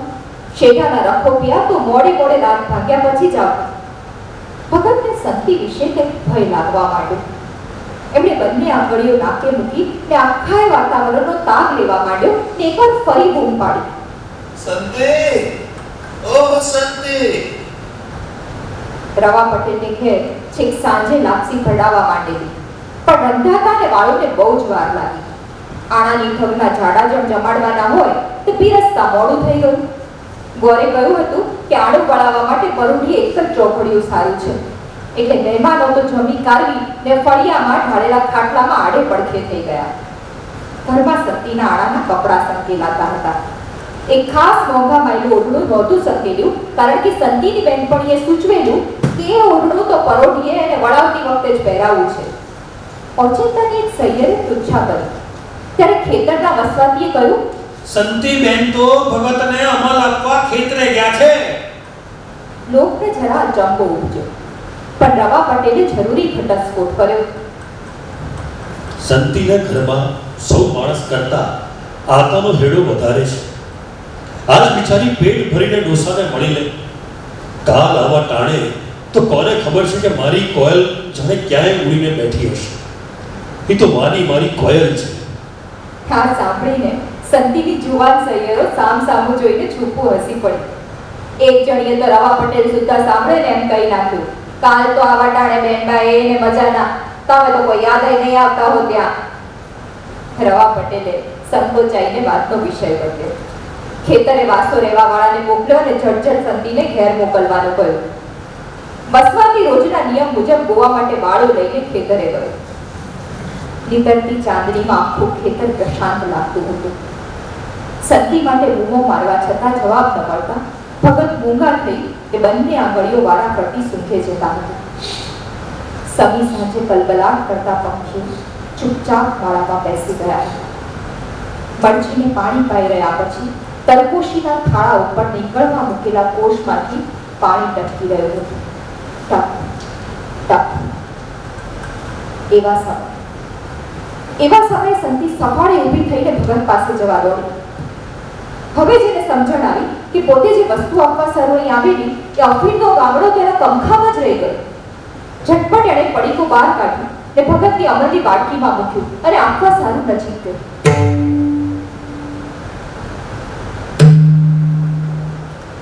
અંત ભગતને આજે સંતીમાં કંઈક આકસ્મિક ફેરફાર લાગ્યો. નવ પલ્લવી બટ મોગરાની કળી શીતની અણમોટી દેહલતામાંથી ભગતને પહેલી જ વાર પરસેવાની ખાટી બાસ આવી. એમણે ફરી આંગળીઓ નાખી વસ્તુ સ્થિતિનો તાગ લેવા કરી જોયું. અપરાધીનો અપરાધ ખુલ્લો પડતા એને જે જાતની મોથામણ, પશ્ચાતાપ અને ગભરામણ થાય એવું જ અત્યારે સંતી અનુભવી રહી. યંત્રવત જ ડગલું પાછળ મૂકી. ભગતે અફીણ લેવા હાથ લંબાવ્યો, પણ સંતી ક્યાં નહોતી. એનો ગભરાટ વધી પડ્યો. એનું પેટ ચૂથાતું હતું. ડોસાની હાજરીમાં એ નાસીપાસ થઈ ગઈ. ભગત આગળ વધી અફીણ માટે ફરી હાથ લંબાવ્યો, પણ સંતી વધુ પાછળ થઈ ગઈ. ભગતને સમજણ પડતી નહોતી. એ આંગળીઓ સૂંઘવા માંડ્યા. હવે સંતી માટે અસહ્ય થયું. એણે ખાટલાના પાયા નજીક પડેલી ભમરીમાંથી વાટકીમાં થોડું પાણી કાઢ્યું અને અફીણનો ગાગડો એમાં પલાળી દીધો. ભગતે પૂછ્યું, સંતી, બેટા અમલ લાવી છો ને? સંતીની આંખમાં એક ન સમજાયેલી ચમક આવી અને ચાલી ગઈ. એને રસ્તો સૂચી ગયો. એણે હિંમતપૂર્વક જવાબ આપ્યો, આતા અફીણ લઈ આવવાનું તો હું સાવ ભૂલી જ ગઈ. લાવું.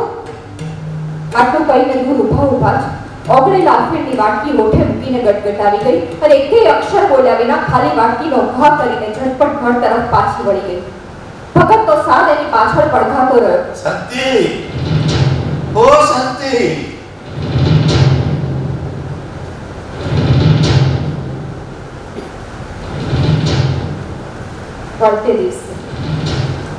વળતે દિવસે ગામ લોકોએ એક નહીં, બે નહીં, પણ ત્રણ આશ્ચર્ય અનુભવવા પડ્યા.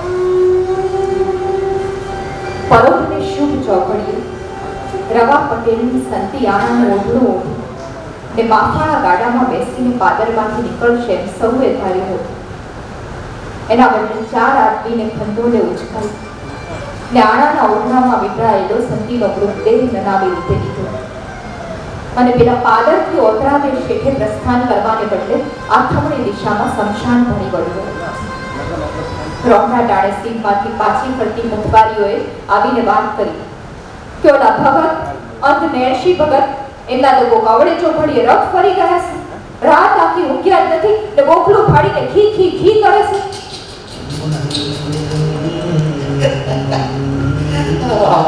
મૃત્યુલોકમાં ઇન્દ્ર રાજાની અપ્સરા જોગણીઓને ભેગી લઈને પીડા કરવા ઉતરી. કંકુની પુતળી જેવી અપ્સરાનું તેજ તેજ અંબાર જેવું રૂપ જોઈને મનખા દેહ વાળો કોઈ માનવી અંધો બનીને ભૂલથી એના છેડાને અડી ગયો. ને નાડતા રહેતા જ એ કંકુની પુતળી રાખની ઠગલી થઈને છૂટી પડી. થોડી રાખ.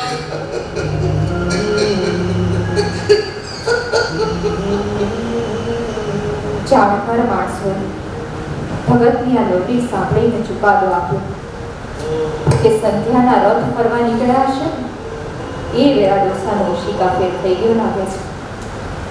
આ બીજા કૌતુકમાંથી ગામ લોક હજી પૂરો છુટકારો મેળવે એ પહેલા તો ત્રીજા સમાચાર તૈયાર જ હતા. થોડો ગોવો ગળિયારો નહીં અને એનો તો ક્યાંય હતો પતો નથી.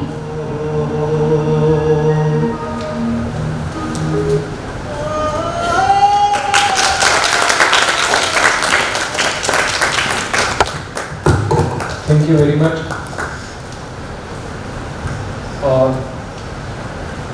આજ જે વાચિકમની જે બ્યુટી છે આ છે કે આપણે બધા નિશબ્દ થઈ જઈએ, કોઈને કશું કહેવાનું ના ચડે અને આટલી સમગ્ર કલાકૃતિ, સમગ્ર વાર્તાને આટલી સરસ રીતે આ એક્ટર્સે ખોલી આપી. ફરી એકવાર એમના માટે પ્લીઝ. સંગીત સંચાલન અને સંગીત જે નિયોજન હતું એ પણ કેટલું સરસ હતું. આપણે જોઈ શકીએ કે પોઝિસ, જે ડ્રામેટિક પોઝિસ હોય, જે બે સંવાદો વચ્ચેના ડ્રામેટિક મુવમેન્ટ્સ હોય, ખાલી એવી રીતે વાંચન નથી થયું કે અંધારામાં અવાજ આવતો તો ના અવાજ શરણાઈ ને એ બધું નહીં.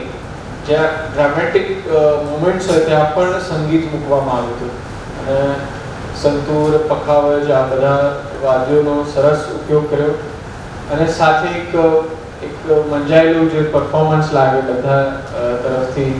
ઇવન રવા પટેલ એમનો પણ અવાજ બહુ મને ગમે, મજા પડી. Very nicely played by Mihir Joshi અને all the actors did fabulous. Umashankar Joshi નોંધે છે કે શરૂમાં હું એમ માનતો કે વણિક જ્ઞાતિઓની રગ મળ્યા જાણે, પણ શું બ્રાહ્મણ, શું પાટીદાર, શું વહવાયા, શું જાગીરદાર, જેવું પાત્ર એવી એમની વાણી નીકળે.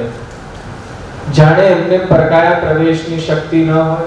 પંડ્યા સાહેબે જે વાત કરી. 17 વર્ષ से ધોરાજી છોડ્યું.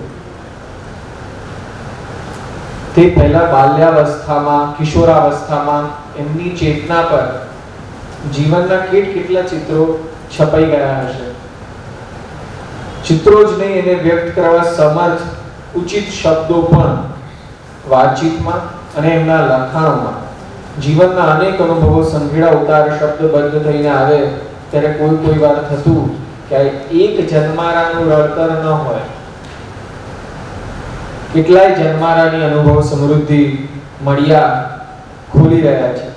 એ બાળ અને કિશોર વતનમાં ઉછળતો હશે ત્યારે એનું ગ્રહણીય તંત્ર, રિસીવિંગ સેટ ઘણું જ સૂક્ષ્મ, સંવેદનશીલ અને સર્વગ્રાહી હોવું જોઈએ.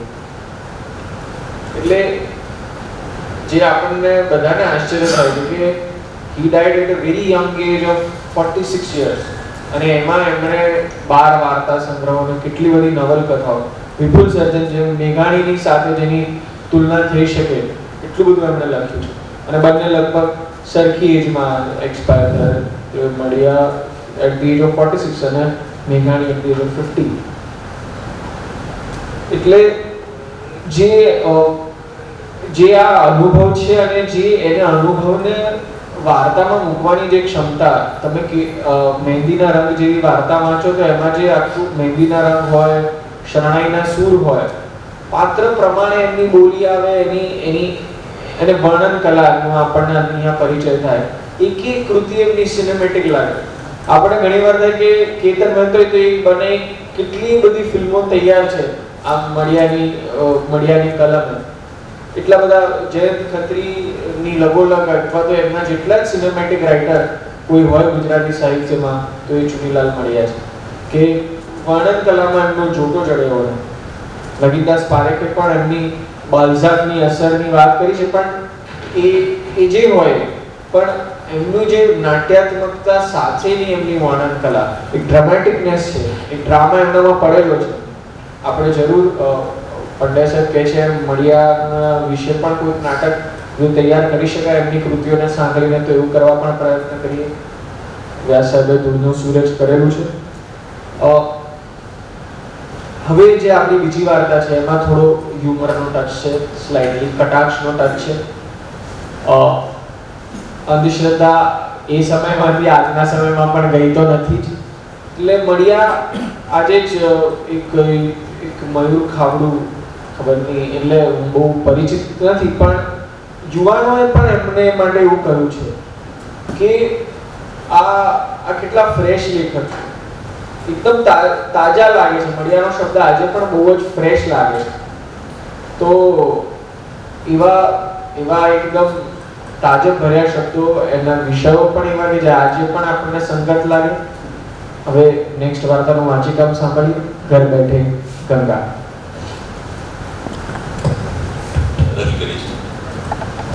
ઘર બેઠે ગંગા.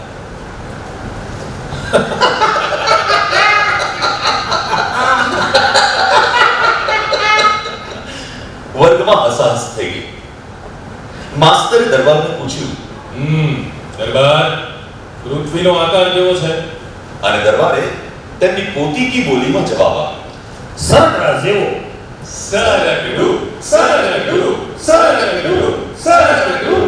કેટલાક ટીખડીઓએ તો સરકડું કરીને દરબારની મશ્કરી કરવાની મજા પણ માણી લીધી. દરબાર પોતાને ભોગે બીજાઓને હસાવે એવા પરમાર્થીઓમાંના એક હતા. પરમ દિવસે માસ્તરે ભૂગોળ શીખવવી શરૂ કરી ત્યારે પૃથ્વી કઈ જાતનું પ્રાણી હશે એ જ દરબારને સમજાતું નહોતું. પછી માસ્તર લાડવાનો અને દડાનો દાખલો આપીને અને પાટિયા ઉપર ગોળ ચક્કર દોરીને સમજાવ્યું કે પૃથ્વી ગોળ છે. ત્યારે મહા મુશ્કેલીએ દરબારના મગજમાં એટલું જ પ્રવેશી શકેલું, પૃથ્વી ગોળ સકરડા જેવી છે. દરબાર, આ પાટિયા ઉપર ચકરડું તો મેં સમજાવવા માટે દોરેલું, અરે ખરી રીતે તો પૃથ્વી લાડવા જેવી છે. હવે વિદ્યાધિકારી સાહેબ પૂછે ત્યારે જોજો મળી, આવું બોલી ના બેસતો પાછા. માસ્તરે તેમની ઉપર અહોનિષ્ઠ જજુમતો વિદ્યાધિકારી સાહેબનો ભય યાદ કર્યો અને પછી તેમણે ભૂગોળ સમજાવવી શરૂ કરી. પણ આજ કોઈ વિદ્યાર્થી બરોબર ધ્યાન આપતા જણાયા નહીં. બહાર રસ્તા પર ઝડપી અવરજવર ચાલી રહી હતી અને આખો વર્ગ એ દોડાદોડ જોવામાં રોકાયો હતો. માસ્તર હજી કોઈને કંઈ પૂછે કરે એ પહેલા તો વર્ગનો મહાભરાડી છોકરો નવલો શ્વાસ ભેર દોડતો આવીને બોલ્યો, સાહેબ, ગંગાજી નીકળ્યા છે. હે? ક્યાં?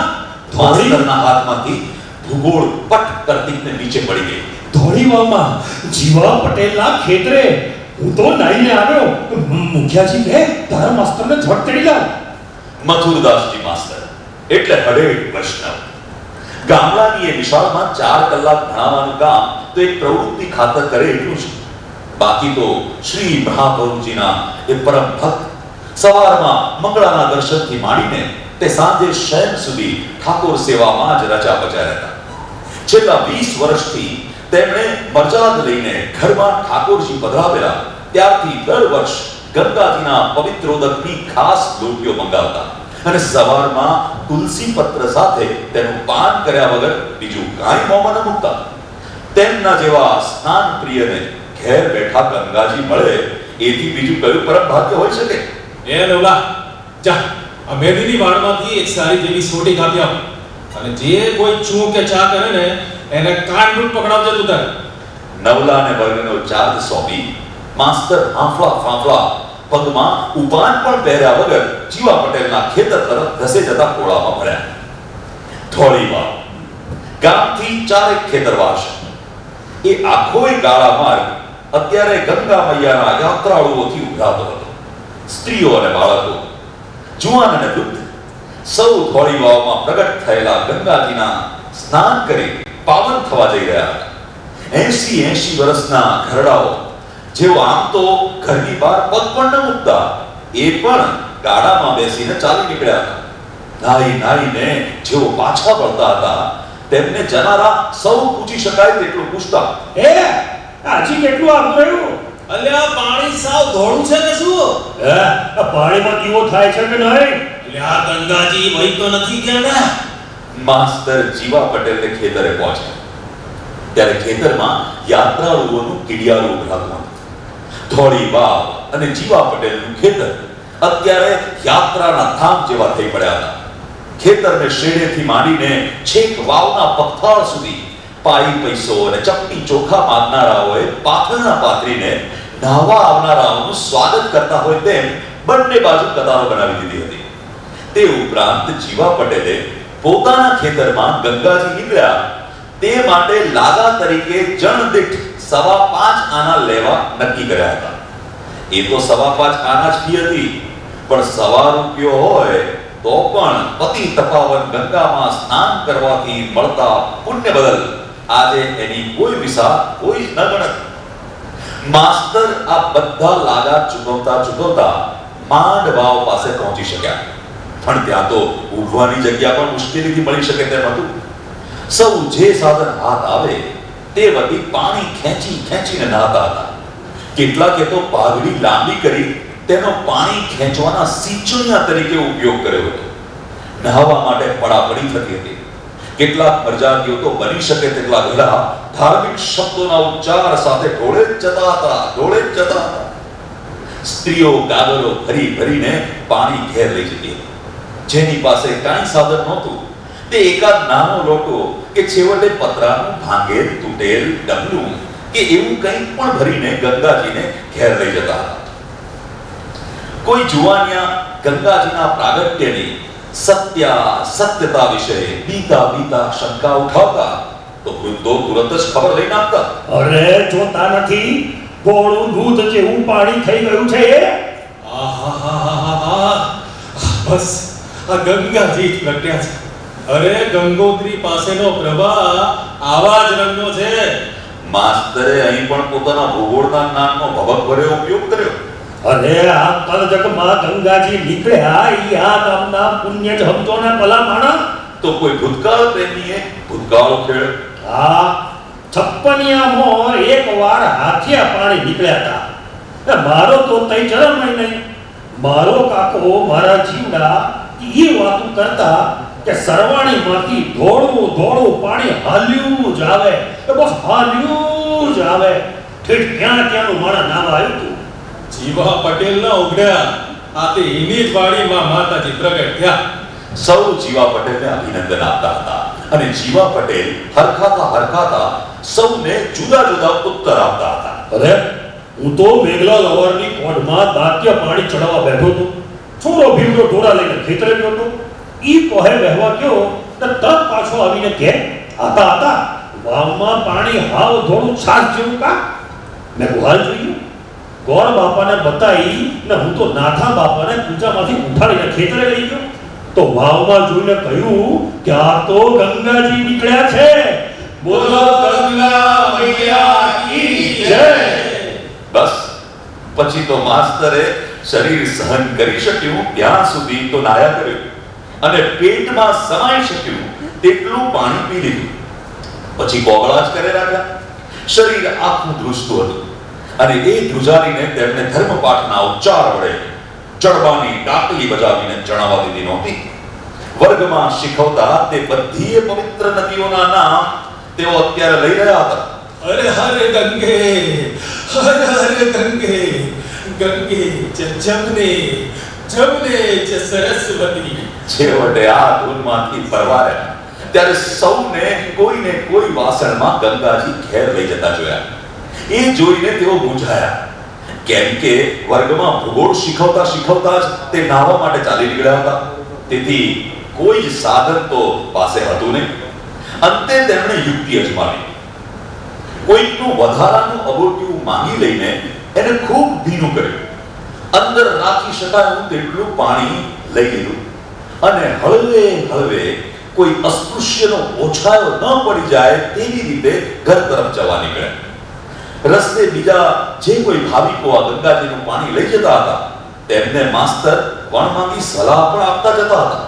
અરે જઈને તરત ગોથલામાં મૂકી દેજો અને ગોથલો ગૌછાણથી લીપી લેજો અને જોજો કોઈ મહેતર આડું ના આવી જાય પાછું.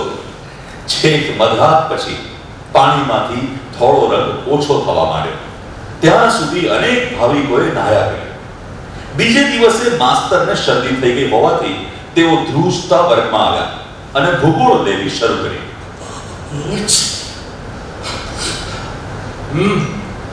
હિન્દુસ્તાનની મુખ્ય નદીઓના નામ બોલજો બાબુલાલ. સિંધુ, ગંગા, બ્રહ્મપુત્ર,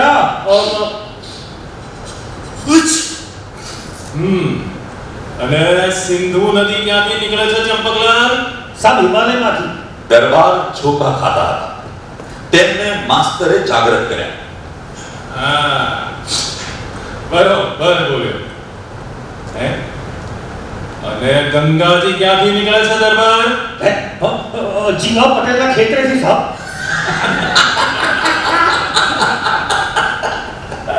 માસ્તર આમે ધ્રુજતા હતા. તે એકાએક હસાસ થઈ પડવાથી વધુ ધ્રુજી ઉઠ્યા. ફટાકડાની શેર ફોડી હોય તેમાં હા હા હાની તડાફડી બોલી રહી. થોડી વારે સૌ હસી હસીને થાકી ધીમેથી શાંત પડ્યા ત્યારે માસ્તરે શરૂ કર્યું.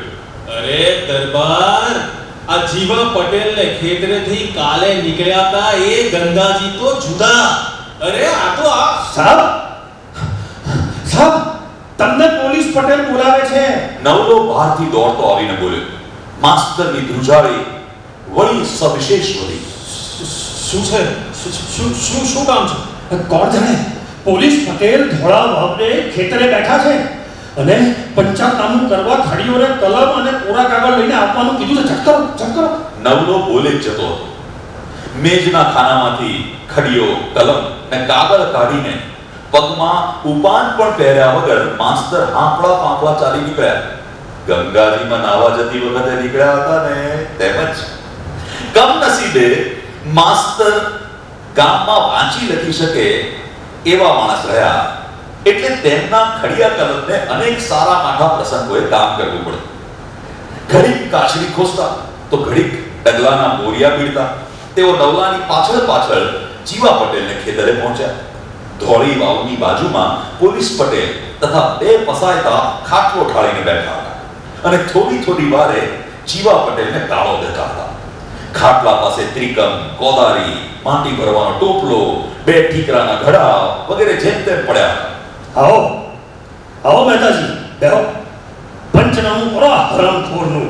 પોલીસ પટેલે માસ્તરને બેસાડ્યા. માસ્તરે કંપી ઉઠીને પૂછ્યું, શાનું પંચનામું? અરે આ ચૂનાના માટલા વાવમાં નાખીને ગંગાજી કાઢ્યા છે તે. અલે જીવલા, આખા ગામને અભડાવતા શરમ ના થઈ? માસ્તરે પંચનામું લખવું શરૂ કર્યું. પોલીસ પટેલનો એક શબ્દ તેમના હાથ અને કલમને ધ્રુજાવતો હતો. વળી થોડી વાર થઈ એટલે પોલીસ પટેલે તેમની પ્રિય ગાળો દેવી શરૂ કરી. પાડરનું લપસીના ભાવમાં પડી હું તે પાણી ગંધાઈ જાય ને. અને અરે એવું હતું તો ગામમાંથી ફાળો કરીને પાણી વેચાવું તું. પણ સમજાત આ ધંધો કરાય? જી તું ગામ આખા રખડાવી મારી. માસ્તરે પડથાળની કોર ઉપર બેસીને વિગતવાર કાગળિયા તૈયાર કર્યા. જે જગ્યાએ બેસીને આગલે દિવસે ગંગા સ્નાન કર્યું હતું ત્યાં જ ગંગે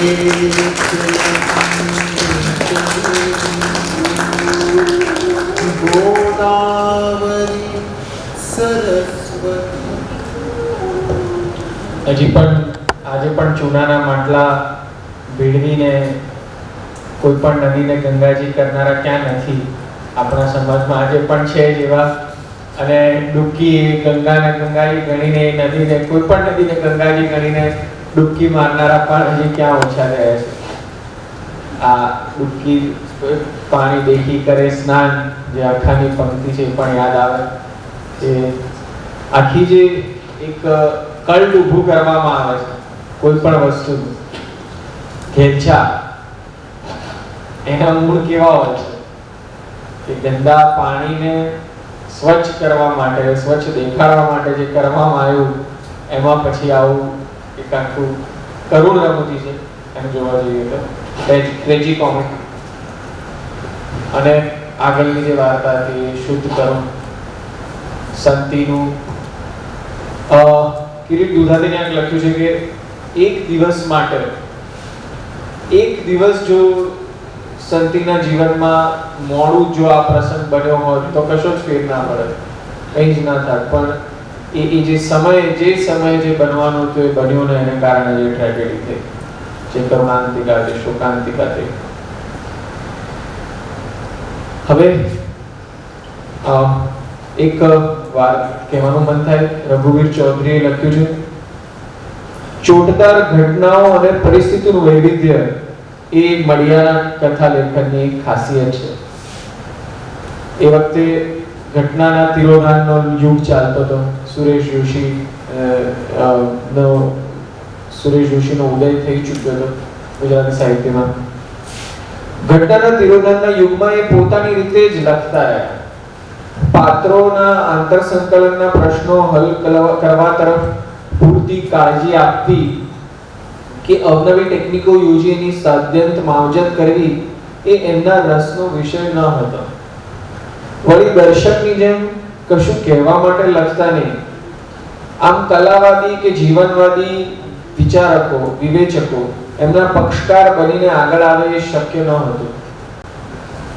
પરંતુ કદાચ એટલે જ કોઈ વિવેચકો દ્વારા કદાચ ન પોખાયા ને એટલે વાચકોના હૃદયમાં પોતાનું એક સ્થાન બનાવી શક્યા.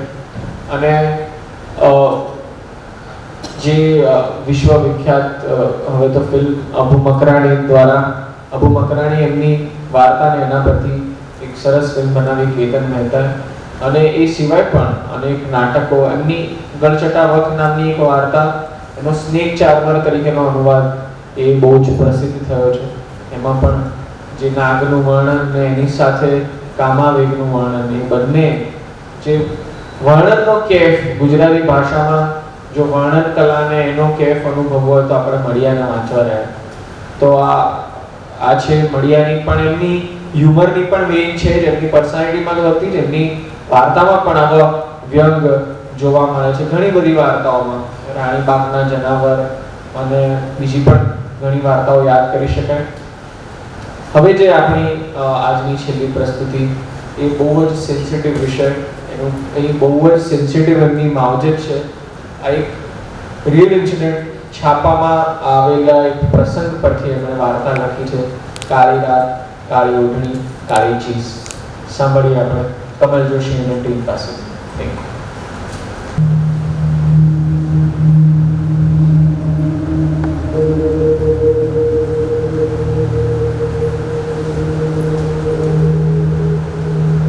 અંગે અંગ ઠૂઠવાઈ જાય એવો ઠાર વરસતો હતો. હિમાળા જેવી ટાઢમાં સ્ટેશન આખું જાણે કે તૂટી વાળીને સૂતું હતું. આમે મધરાતનો સુમાર હોવાથી યાર્ડમાં અને આજુબાજુ સુનકાર તો છવાઈ જ ગયો હતો. એમાં વળી વીછીના ડંખ જેવી કાતિલ ઠંડીને લીધે આખું એ વાતાવરણ જાણે કે નિસ્તબ્ધ બની ગયું હતું. વદ બારસની રાત જાણે કે સોયલું ઘૂટ્યું હોય એવી કાળી તિબાંગ લાગતી હતી.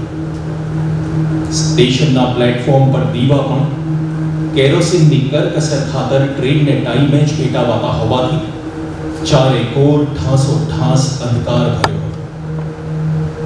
આવા ઘોર અંધારામાં યાર્ડને બંને છેડે ઉભેલા સિગ્નલમાં ટમટમતા લાલ દીવા કોઈ વિકરાળ પશુઓની તાતી આંખ જેવા બિહામણા લાગતા હતા. આવા નિસ્તબ્ધ વાતાવરણમાં સ્ટેશન માસ્ટરની ઓફિસમાં મોડ સાઉન્ડ ઉપર ઉતરતા તાર સંદેશનો એક ધારો ટક ટક ટક ટક ટક ટક અવાજ વધારે પડતો મોટો અને કર્કશ લાગતો હતો. આ યાંત્રિક અવાજ સાથે થોડે થોડે અંતરે નજીકની સીમમાંથી તરસ્યા શિયાળવાઓની લાળી સંભળાતી. ત્યારે વાતાવરણ વધારે બિહામણું લાગતું હતું.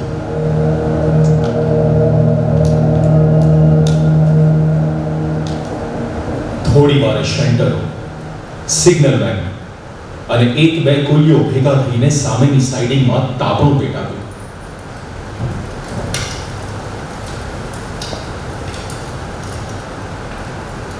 તાપણાના ભડકાની આસપાસ ગોળ કુંડાળે ગોઠવાઈ ગયેલ એ માણસોમાં કોઈકે સરકારી ઓવરકોટ પહેર્યા હતા તો કોઈએ બલૂન્સ ઓઢ્યા હતા. તાપણાના રાતા ચોળ ઉજાસમાં એમની મુખાકૃતિઓ ઉપર તેજ રેખાઓ સંતાપોકડી રમતી હતી. તાપણાની ઉષ્મામાં પોતાના ઢુંગરાઈ ગયેલા હાથ પગ શેકતા શેકતા સમય પસાર કરવા તેઓ ટોળે ટપ્પે ચડ્યા હતા. અલગ મલકની વાતો થતી હતી, પણ બધી જ વાતો ફરી ફરીને અશ્લીલ રસના કેન્દ્ર ઉપર આવીને ઉગતી હતી. અને એક અશ્લીલ તુક્કા ઉપર આખી એ મંડળી અમાનુષી અટ્ટહાસ્ય વેઠી ત્યારે નરમેદ યજ્ઞ કરી રહેલા અઘોરીઓના હર્ષનાદ જેવી હવા જામતી હતી.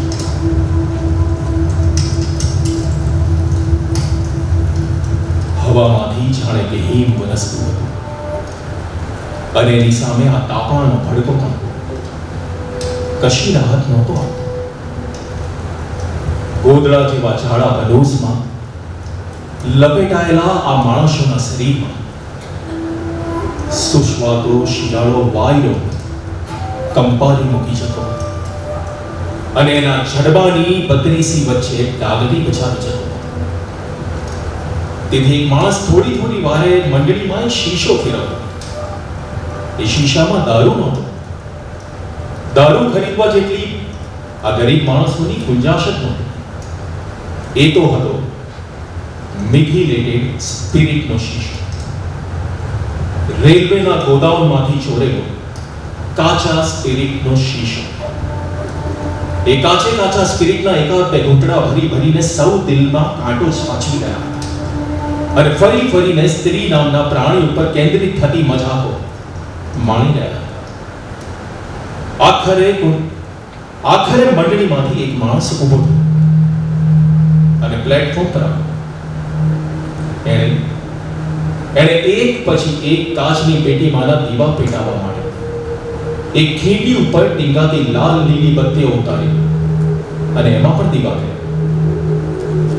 અંદરના ઓરડામાંથી સંભળાતા તાર યંત્રના એક ધારા ટકાટકમાં કશોક તો ફરક.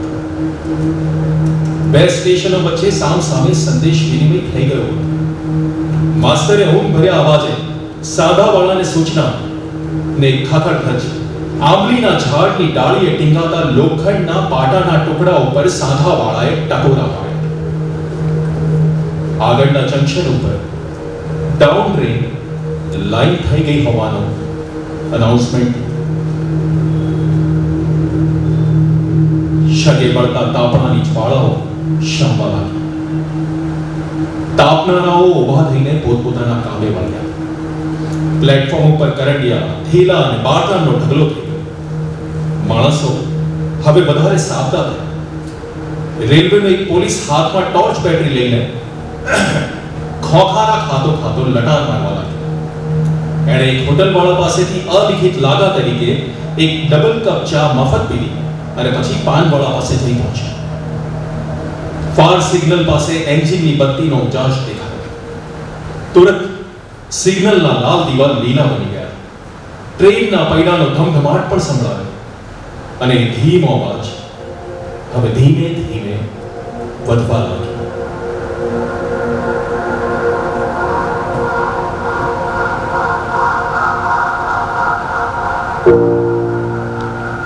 અને પલકવારમાં તો છક છક છક છાપોટા નાખતું એન્જિન ભારખાના અને ઉતારુઓના ડબ્બાની મિક્સ ટ્રેન લઈને આવ્યું. કાળી રાતે પણ ઘડીક વાર પહેલાના નિર્જન વાતાવરણમાં કલબલાટ મચી ગયો. ઉજાગરો બેઠેલી આંખો ચોળતા કેટલાક પેસેન્જરો ઉતર્યા અને કેટલાક પેસેન્જરો ચડ્યા. લગેજ વાનમાંથી થોડો માલ ઉતર્યો અને થોડો માલ ચડ્યો. ગાર્ડે સિસોટી વગાડી.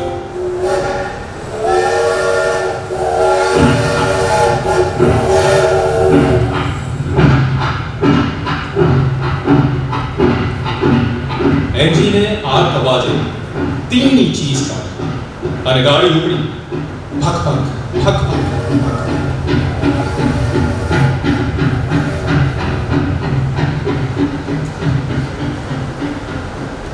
જેટલી ઝડપે ઘોંઘાટ મચ્યો હતો એટલી ઝડપે એ ઓસરવા લાગ્યો. ઉતરેલા છડિયા પગપાળા કે વાહનમાં બેસીને દૂરના ગામ ભણી વિદાય થઈ ગયા. ટિકિટ બારીના ગોખલા પર ધડાક ધડાક કરતું ને પાટી વસાઈ ગઈ. હોટલમાં કપ રકાબીના ખડખડાટ બંધ થઈ ગયા. સગડીમાં કોલસાનો તકરાર પણ શમી ગયો. ચોકિયા પોલીસના મર્દાનગી ભર્યા ખોખારા હવે શાંત થઈ ગયા. ઓફિસમાંનું તારયંત્ર પણ ઉપલે સ્ટેશને સંદેશો પાઠવીને બંધ થઈ ગયો. ટ્રેનના ખડખડાટ ભડભડાટને લીધે આંબલી ઉપર જાગી ઉઠેલા પંખીઓ પાછા ઊંઘી ગયા. છડિયાઓને મૂકવા આવેલ ઘોડાગાડી ઘૂઘરા ગજવતી ગજવતી ગામ તરફ ચાલી ગઈ. બધો શોર મકોર બંધ થઈ ગયો. બધો ગજર ભાંગી ગયો અને ફરી પાછો સ્ટેશન ઉપર સોપો પડી. ફરી પાછા છવાયેલા એ સુનકારમાંથી એક બાળકનો અવાજ ઉઠ્યો.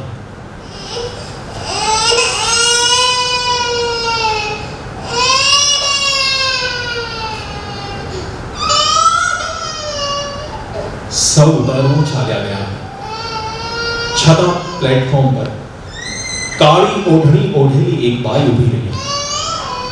એની ગોદમાં એક બાળક હતું અને એની ઊંઘમાં ખલેલ થઈ હોવાથી તે રડતું હતું. એક સાંધાવાળાએ આવીને બાઈને કશી પૂછપરછ કરી. જાણવા મળ્યું કે અંધારી રાતે આ એકલ પ્રવાસી ભૂલથી એક આગોતરા સ્ટેશન પર ઉતરી પડેલ છે. હવે તો વહેલી પરોઢે પેસેન્જર ટ્રેન આવે એમાં જ જઈ શકે. બાઈ ઘબરાઈ. પાજાણી જગ્યામાં એ રાતવાસો ક્યાં કરશે? ક્યાં રહેશે? હર કોને આશરે રહેશે? આવે સ્થળે ક્વચિત જ સાંભળવા મળતા સ્ત્રીના અવાજે ઘણા માણસોના કાનને ચમકાવી મૂક્યા. આજુબાજુ ગુપ્ત રીતે સંચાર થવા લાગ્યો. બાળક વધારે ને વધારે મોટા અવાજે રડવા લાગ્યું.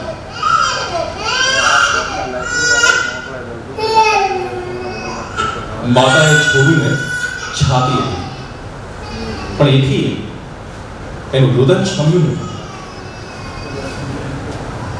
માતાનો અને બાળકનો આ બેવડો બોલાશ સાંભળીને આસપાસમાંથી કેટલીક તાતી આંખોએ કાળી ઓઢણી ઉપર નોંધી દઈ. ઠરતા જતા તાપણામાંથી બાવળની ગાંઠના અંગારા હજી ઓલવાયા નહોતા. એના રાતા છોડ કોયલાનો ઝગારો આ કાળી રાતે વધુ ને વધુ રતુમડો થવા લાગ્યો હતો. રાત ભાંગતી ગઈ. આ રાત ભાંગતી ગઈ તેમ તેમ ઠાર પણ વધવા લાગ્યો હતો. કોઈ કહેતું કે આજે હિમ પડશે ને માટલાના પાણી ભીજી જશે. સીમમાં રખોપિયાઓને ભય લાગતો હતો કે આ હેમાળામાં રીંગણી બળી જશે ને ધોરિયાના ક્યારાના પાણી ભીજીને બરફ થશે. પાછલી રાતના ઝમઝમ કરતા અવાજમાં તમરાનો તમ તમ અવાજ તાલ પુરાવતો હતો અને બંને અવાજ સાથે બાળકના રુદનનો ઉવા ઉવા ઉવા અવાજ એક રસ થઈ જતો હતો. અસહાય માતાને હવે પોતાની રક્ષાની ચિંતા નહોતી. બાળકને છાનું રાખવાની ફિકર સાથે એણે પૃચ્છા કરી, એ ભાઈ અહીં ક્યાંય દૂધ મળશે કે કેમ? પરગજુ સાંધાવાળાએ એને સહાય કરી. સાઈડિંગની પેલી પારના ખેતરમાં ઢોર બાંધ્યા છે, ત્યાં તપાસ કરીએ તો ખેડૂત કદાચ થોડું દૂધ દોઈ આપે. બાઈ હાથમાં પાણી પીવાનું પવાલું લઈને ઊભી થઈ. છોકરાને પણ કાખમાં લીધી, પણ ત્યાં જ સાધાવાળાએ સમજાવ્યું. અરે અરે અરે અરે બેન, આવા ટાઢોડામાં છોકરાને ખુલ્લામાં લઈ જવું સલાહ ભર્યું નથી. અહીં સ્ટેશનની છાપરી તળે એ 6 સૂતો ને. બાળક સૂતું રહ્યું અને માથે માથા ન સૂઝે એવા ઘેરા અંધકારમાં કાળી ઓઢણી ઓઢેલ એક પડછાયો આશા ભર્યા ડગ માંગતો સાઈડિંગ ઓળંગી રહ્યો. દરમિયાનમાં બાળકનું રુદન પણ ધીમું ધીમું ચાલી રહ્યું. તાપડાના અંગારા તકતકતા રહ્યા. નીરવ રાતે તમરાના અવાજ એક સુરે સંભળાતો રહ્યો.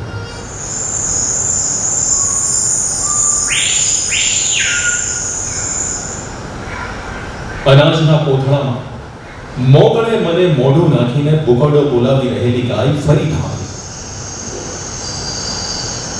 એના જવાબમાં વાછરડાએ મીઠું બાંબરડું નાખીને હોકારો આપ્યો અને બાંબરડાના અવાજ સાથે જ એક નિરાધાર અને નિસહાય માનવ શરીરની એક કાળી ચીઝ સાઈડિંગની દિશામાંથી ઉઠી.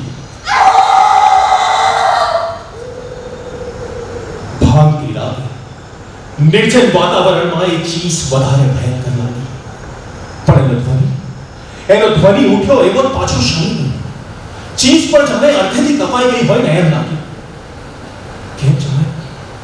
કેમ જાણે એના મોઢા હવે કોઈએ કશી આળસ કરી દીધી હશે. ડૂમો દાબી દીધો હોય કે મૂંગો પહેરાવી દીધો. હવામાં જાણે કે કોઈની બૂમ, કોઈના ચીચિયાના આંદોલન ઉઠ્યા છે એવી શાંતિ પથરાઈ ગઈ. ચીઝનો તીવ્ર ધ્વનિ જે સ્વર મોજા ફેલાવી ગયો, એ મોજા એવી નિર્ભર વ્યક્તિઓના કાને અથડાયા કે જેમના કાન આવા આર્તનાદોને સાંભળવા માટે ટેવાઈ ગયા હતા. એમના સર્વા કાનને તો આ ચીઝ સાંકેતિક સૂચન સમી નીકળી. લાઇટમેન આવીને પ્લેટફોર્મ પરના દીવા એક પછી એક ઓલવવા માંડ્યા. છાપરી તળેનો રહ્યો સયો ઉજાસ પણ દૂર થયો. ટાઢા હિમ જેવા ઓટાના ફરસબંદી ઉપર ફૂલ જેવું બાળક માતાની ગોદ શોધવા આમથી તેમ તરફડતું અને સુસવાતો ઠંડો વાયરો ઠાર વરસાવતો જ રહ્યો. થોડે સમય સાઈડિંગની દિશામાંથી એક પછી એક પડછાયાની ભેદી હિલચાલ થતી ગઈ. કોઈ પૂર્વાયોજિત લશ્કરી વ્યૂહની જેમ સિગ્નલ મેનનો ખોખારો સંભળાયો. બાબાની તસબીહ દેખાઈ, પોલીસની બેટરી ઝાંકી, હોટલ વાળાની બીડીનો તીખારો ઝબક્યો.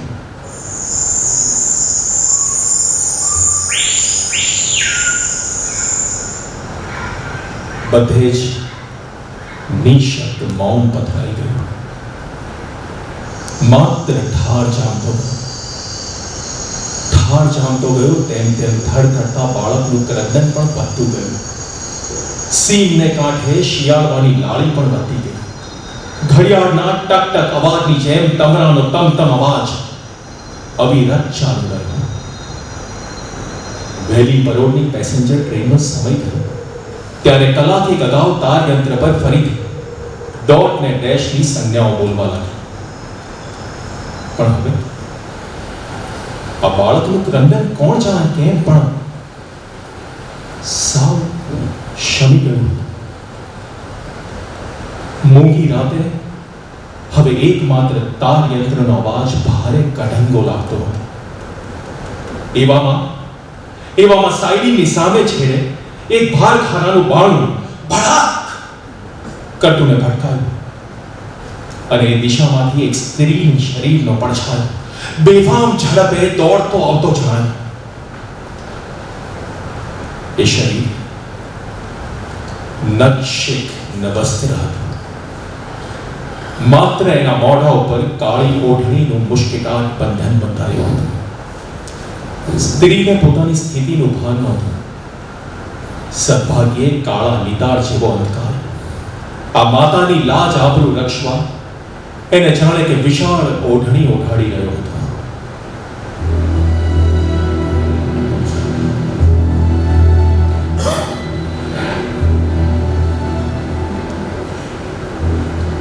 બાળકનું રુદન તો બંધ થઈ ગયું હતું એટલે અંધારામાં એને શોધવો મુશ્કેલ હતું. સ્ત્રી બાવરી બાવરી આમ તેમ એને ખોળવા લાગી અને આખરે આંતરસ્ફૂર્ણાથી જ પેલા ઓટા પાસે આવીને ઊભી. પોતાની કૂખના જન્મેલાને શોધતા જનેતાને શીપ આવી. તુરંત એ બાળકને વળગી પડી, એ બાળકને વળગી પડી. પણ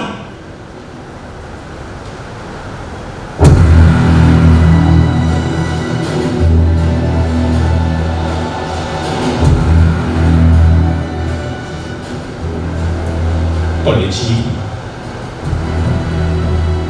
થોડા કલાક પહેલા પોતે છોડ્યો હતો એવો ઉષ્માભર્યો, એવો જીવતો જાગતો જીવ હતો. એ તો વરસતા ઠારમાં ઠરીને ઠીકરા જેવું થઈ ગયું, જાણે કે બરફનું કચિયું હતું.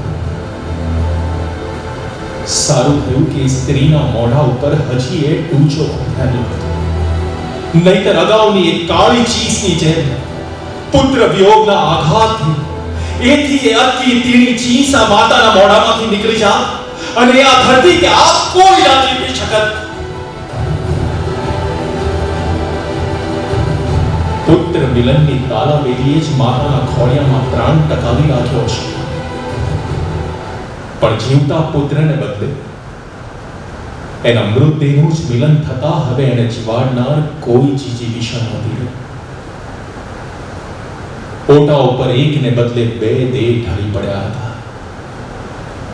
હવે એ નિર્દોષ બાળકને માતાની ગોદમાંથી વિખોટું પાડવાનું કોઈનું ગજું નહોતું, કેમ કે માતાએ એને જે આલિંગન કરેલું એ તો અતૂટ મડાગાંઠ આલિંગન હતું. આવડી મોટી અખોટ ધરતીમાં પેલા ધૂંધવાતા તાપણાના તકતકતા અંગારા સિવાય કોઈ માનવ આંખોએ આ દ્રશ્ય જોયું નહીં. તાર્યંત્ર એક ધારું ચાલતું રહ્યું. તમરા બોલતા રહ્યા, ગાય ભાંભરતી રહી, વાછરડું બાંબડા નાખતું રહ્યું. શિયાળ વાળી લાડી સુર પુરાવતી રહી. સળગતી બાવળની ગાંઠ સુસવાતા વાયરામાં વધારે ને વધારે કોયલા ઘેરવતી રહી.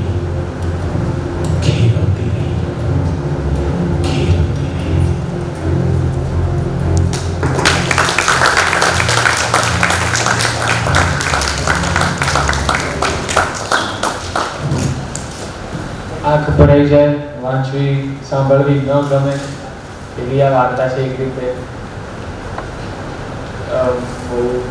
જે આજે પણ આવી ઘટનાઓ કદાચ એ વખતે બનતી હશે એટલી જે પણ હોય પણ સતત બનતી રહે છે. અને જે અશ્લીલ ટૂચકાઓની વાતથી લઈને આખી જે ઘટના બની છે, પર બધી જબરદસ્તી અને પુત્રનું મૃત્યુ, આ બે કરુણ ઘટનાઓને એમને સાથે, અને મેટર ઓફ ફેક્ટ આખું જે એનું આલેખન છે પણ છતાં એકદમ ચિલિંગ છે. તો એટલે આવી આ કલમને આપણે એને વંદન કરવા, એને માણવા અને એની જે શક્તિ છે એને જોવા જ, સાંભળવા જ આપણે આજે ભેગા થયા હતા. આપ સૌએ ઓડિયન્સ હોલ કરતાં થોડું અવશ્ય નાનું છે પણ you have been a wonderful audience, જેમણે ત્રણે ત્રણ વાચિકમમાં ખૂબ ધીરજપૂર્વક કલાકારોને સાંભળ્યા. આપણે સ્ટેન્ડિંગ ઓવેશન આપી, સ્ટેન્ડિંગ ઓવેશન. ના ના બધા જગ્યાએ ઊભા હતા. Standing ovation.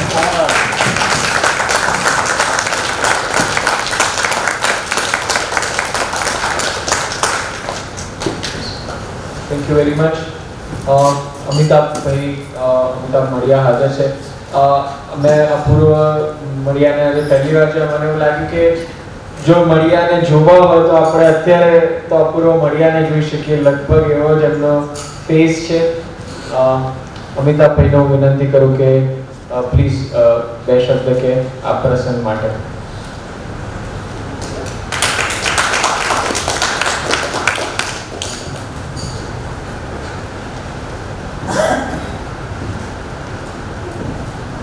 આદરણીય શ્રી વિષ્ણુભાઈ પંડ્યા, સાગર શાહ, દેવાંગીબેન ભટ્ટ, કમલભાઈ જોશી, મિહિરભાઈ જોશી અને વિશાલ વૈશ્ય. આ કાર્યક્રમ બહુ જ અસરકારક અને સરસ રહ્યો અને વાર્તાઓ વાંચીએ એના કરતાં પણ આ વાંચીકમને કારણે જાણે આંખ આગળથી ફિલ્મ આપણે જોઈ રહ્યા હોઈએ એટલો બધો તાદૃશ્યનો અનુભવ થયો. એનો મને ખૂબ જ આનંદ છે. અને આ કાર્યક્રમના આયોજન માટે ખાસ તો વિષ્ણુભાઈ, ગુજરાત સાહિત્ય અકાદમી, સત્વ ઇવેન્ટ્સ અને સાગર એમને જે સહકાર અને ઉત્સાહ બતાવીને યોજ્યો એ બહુ એનાથી ખૂબ જ આનંદ થયો છે. Thank you.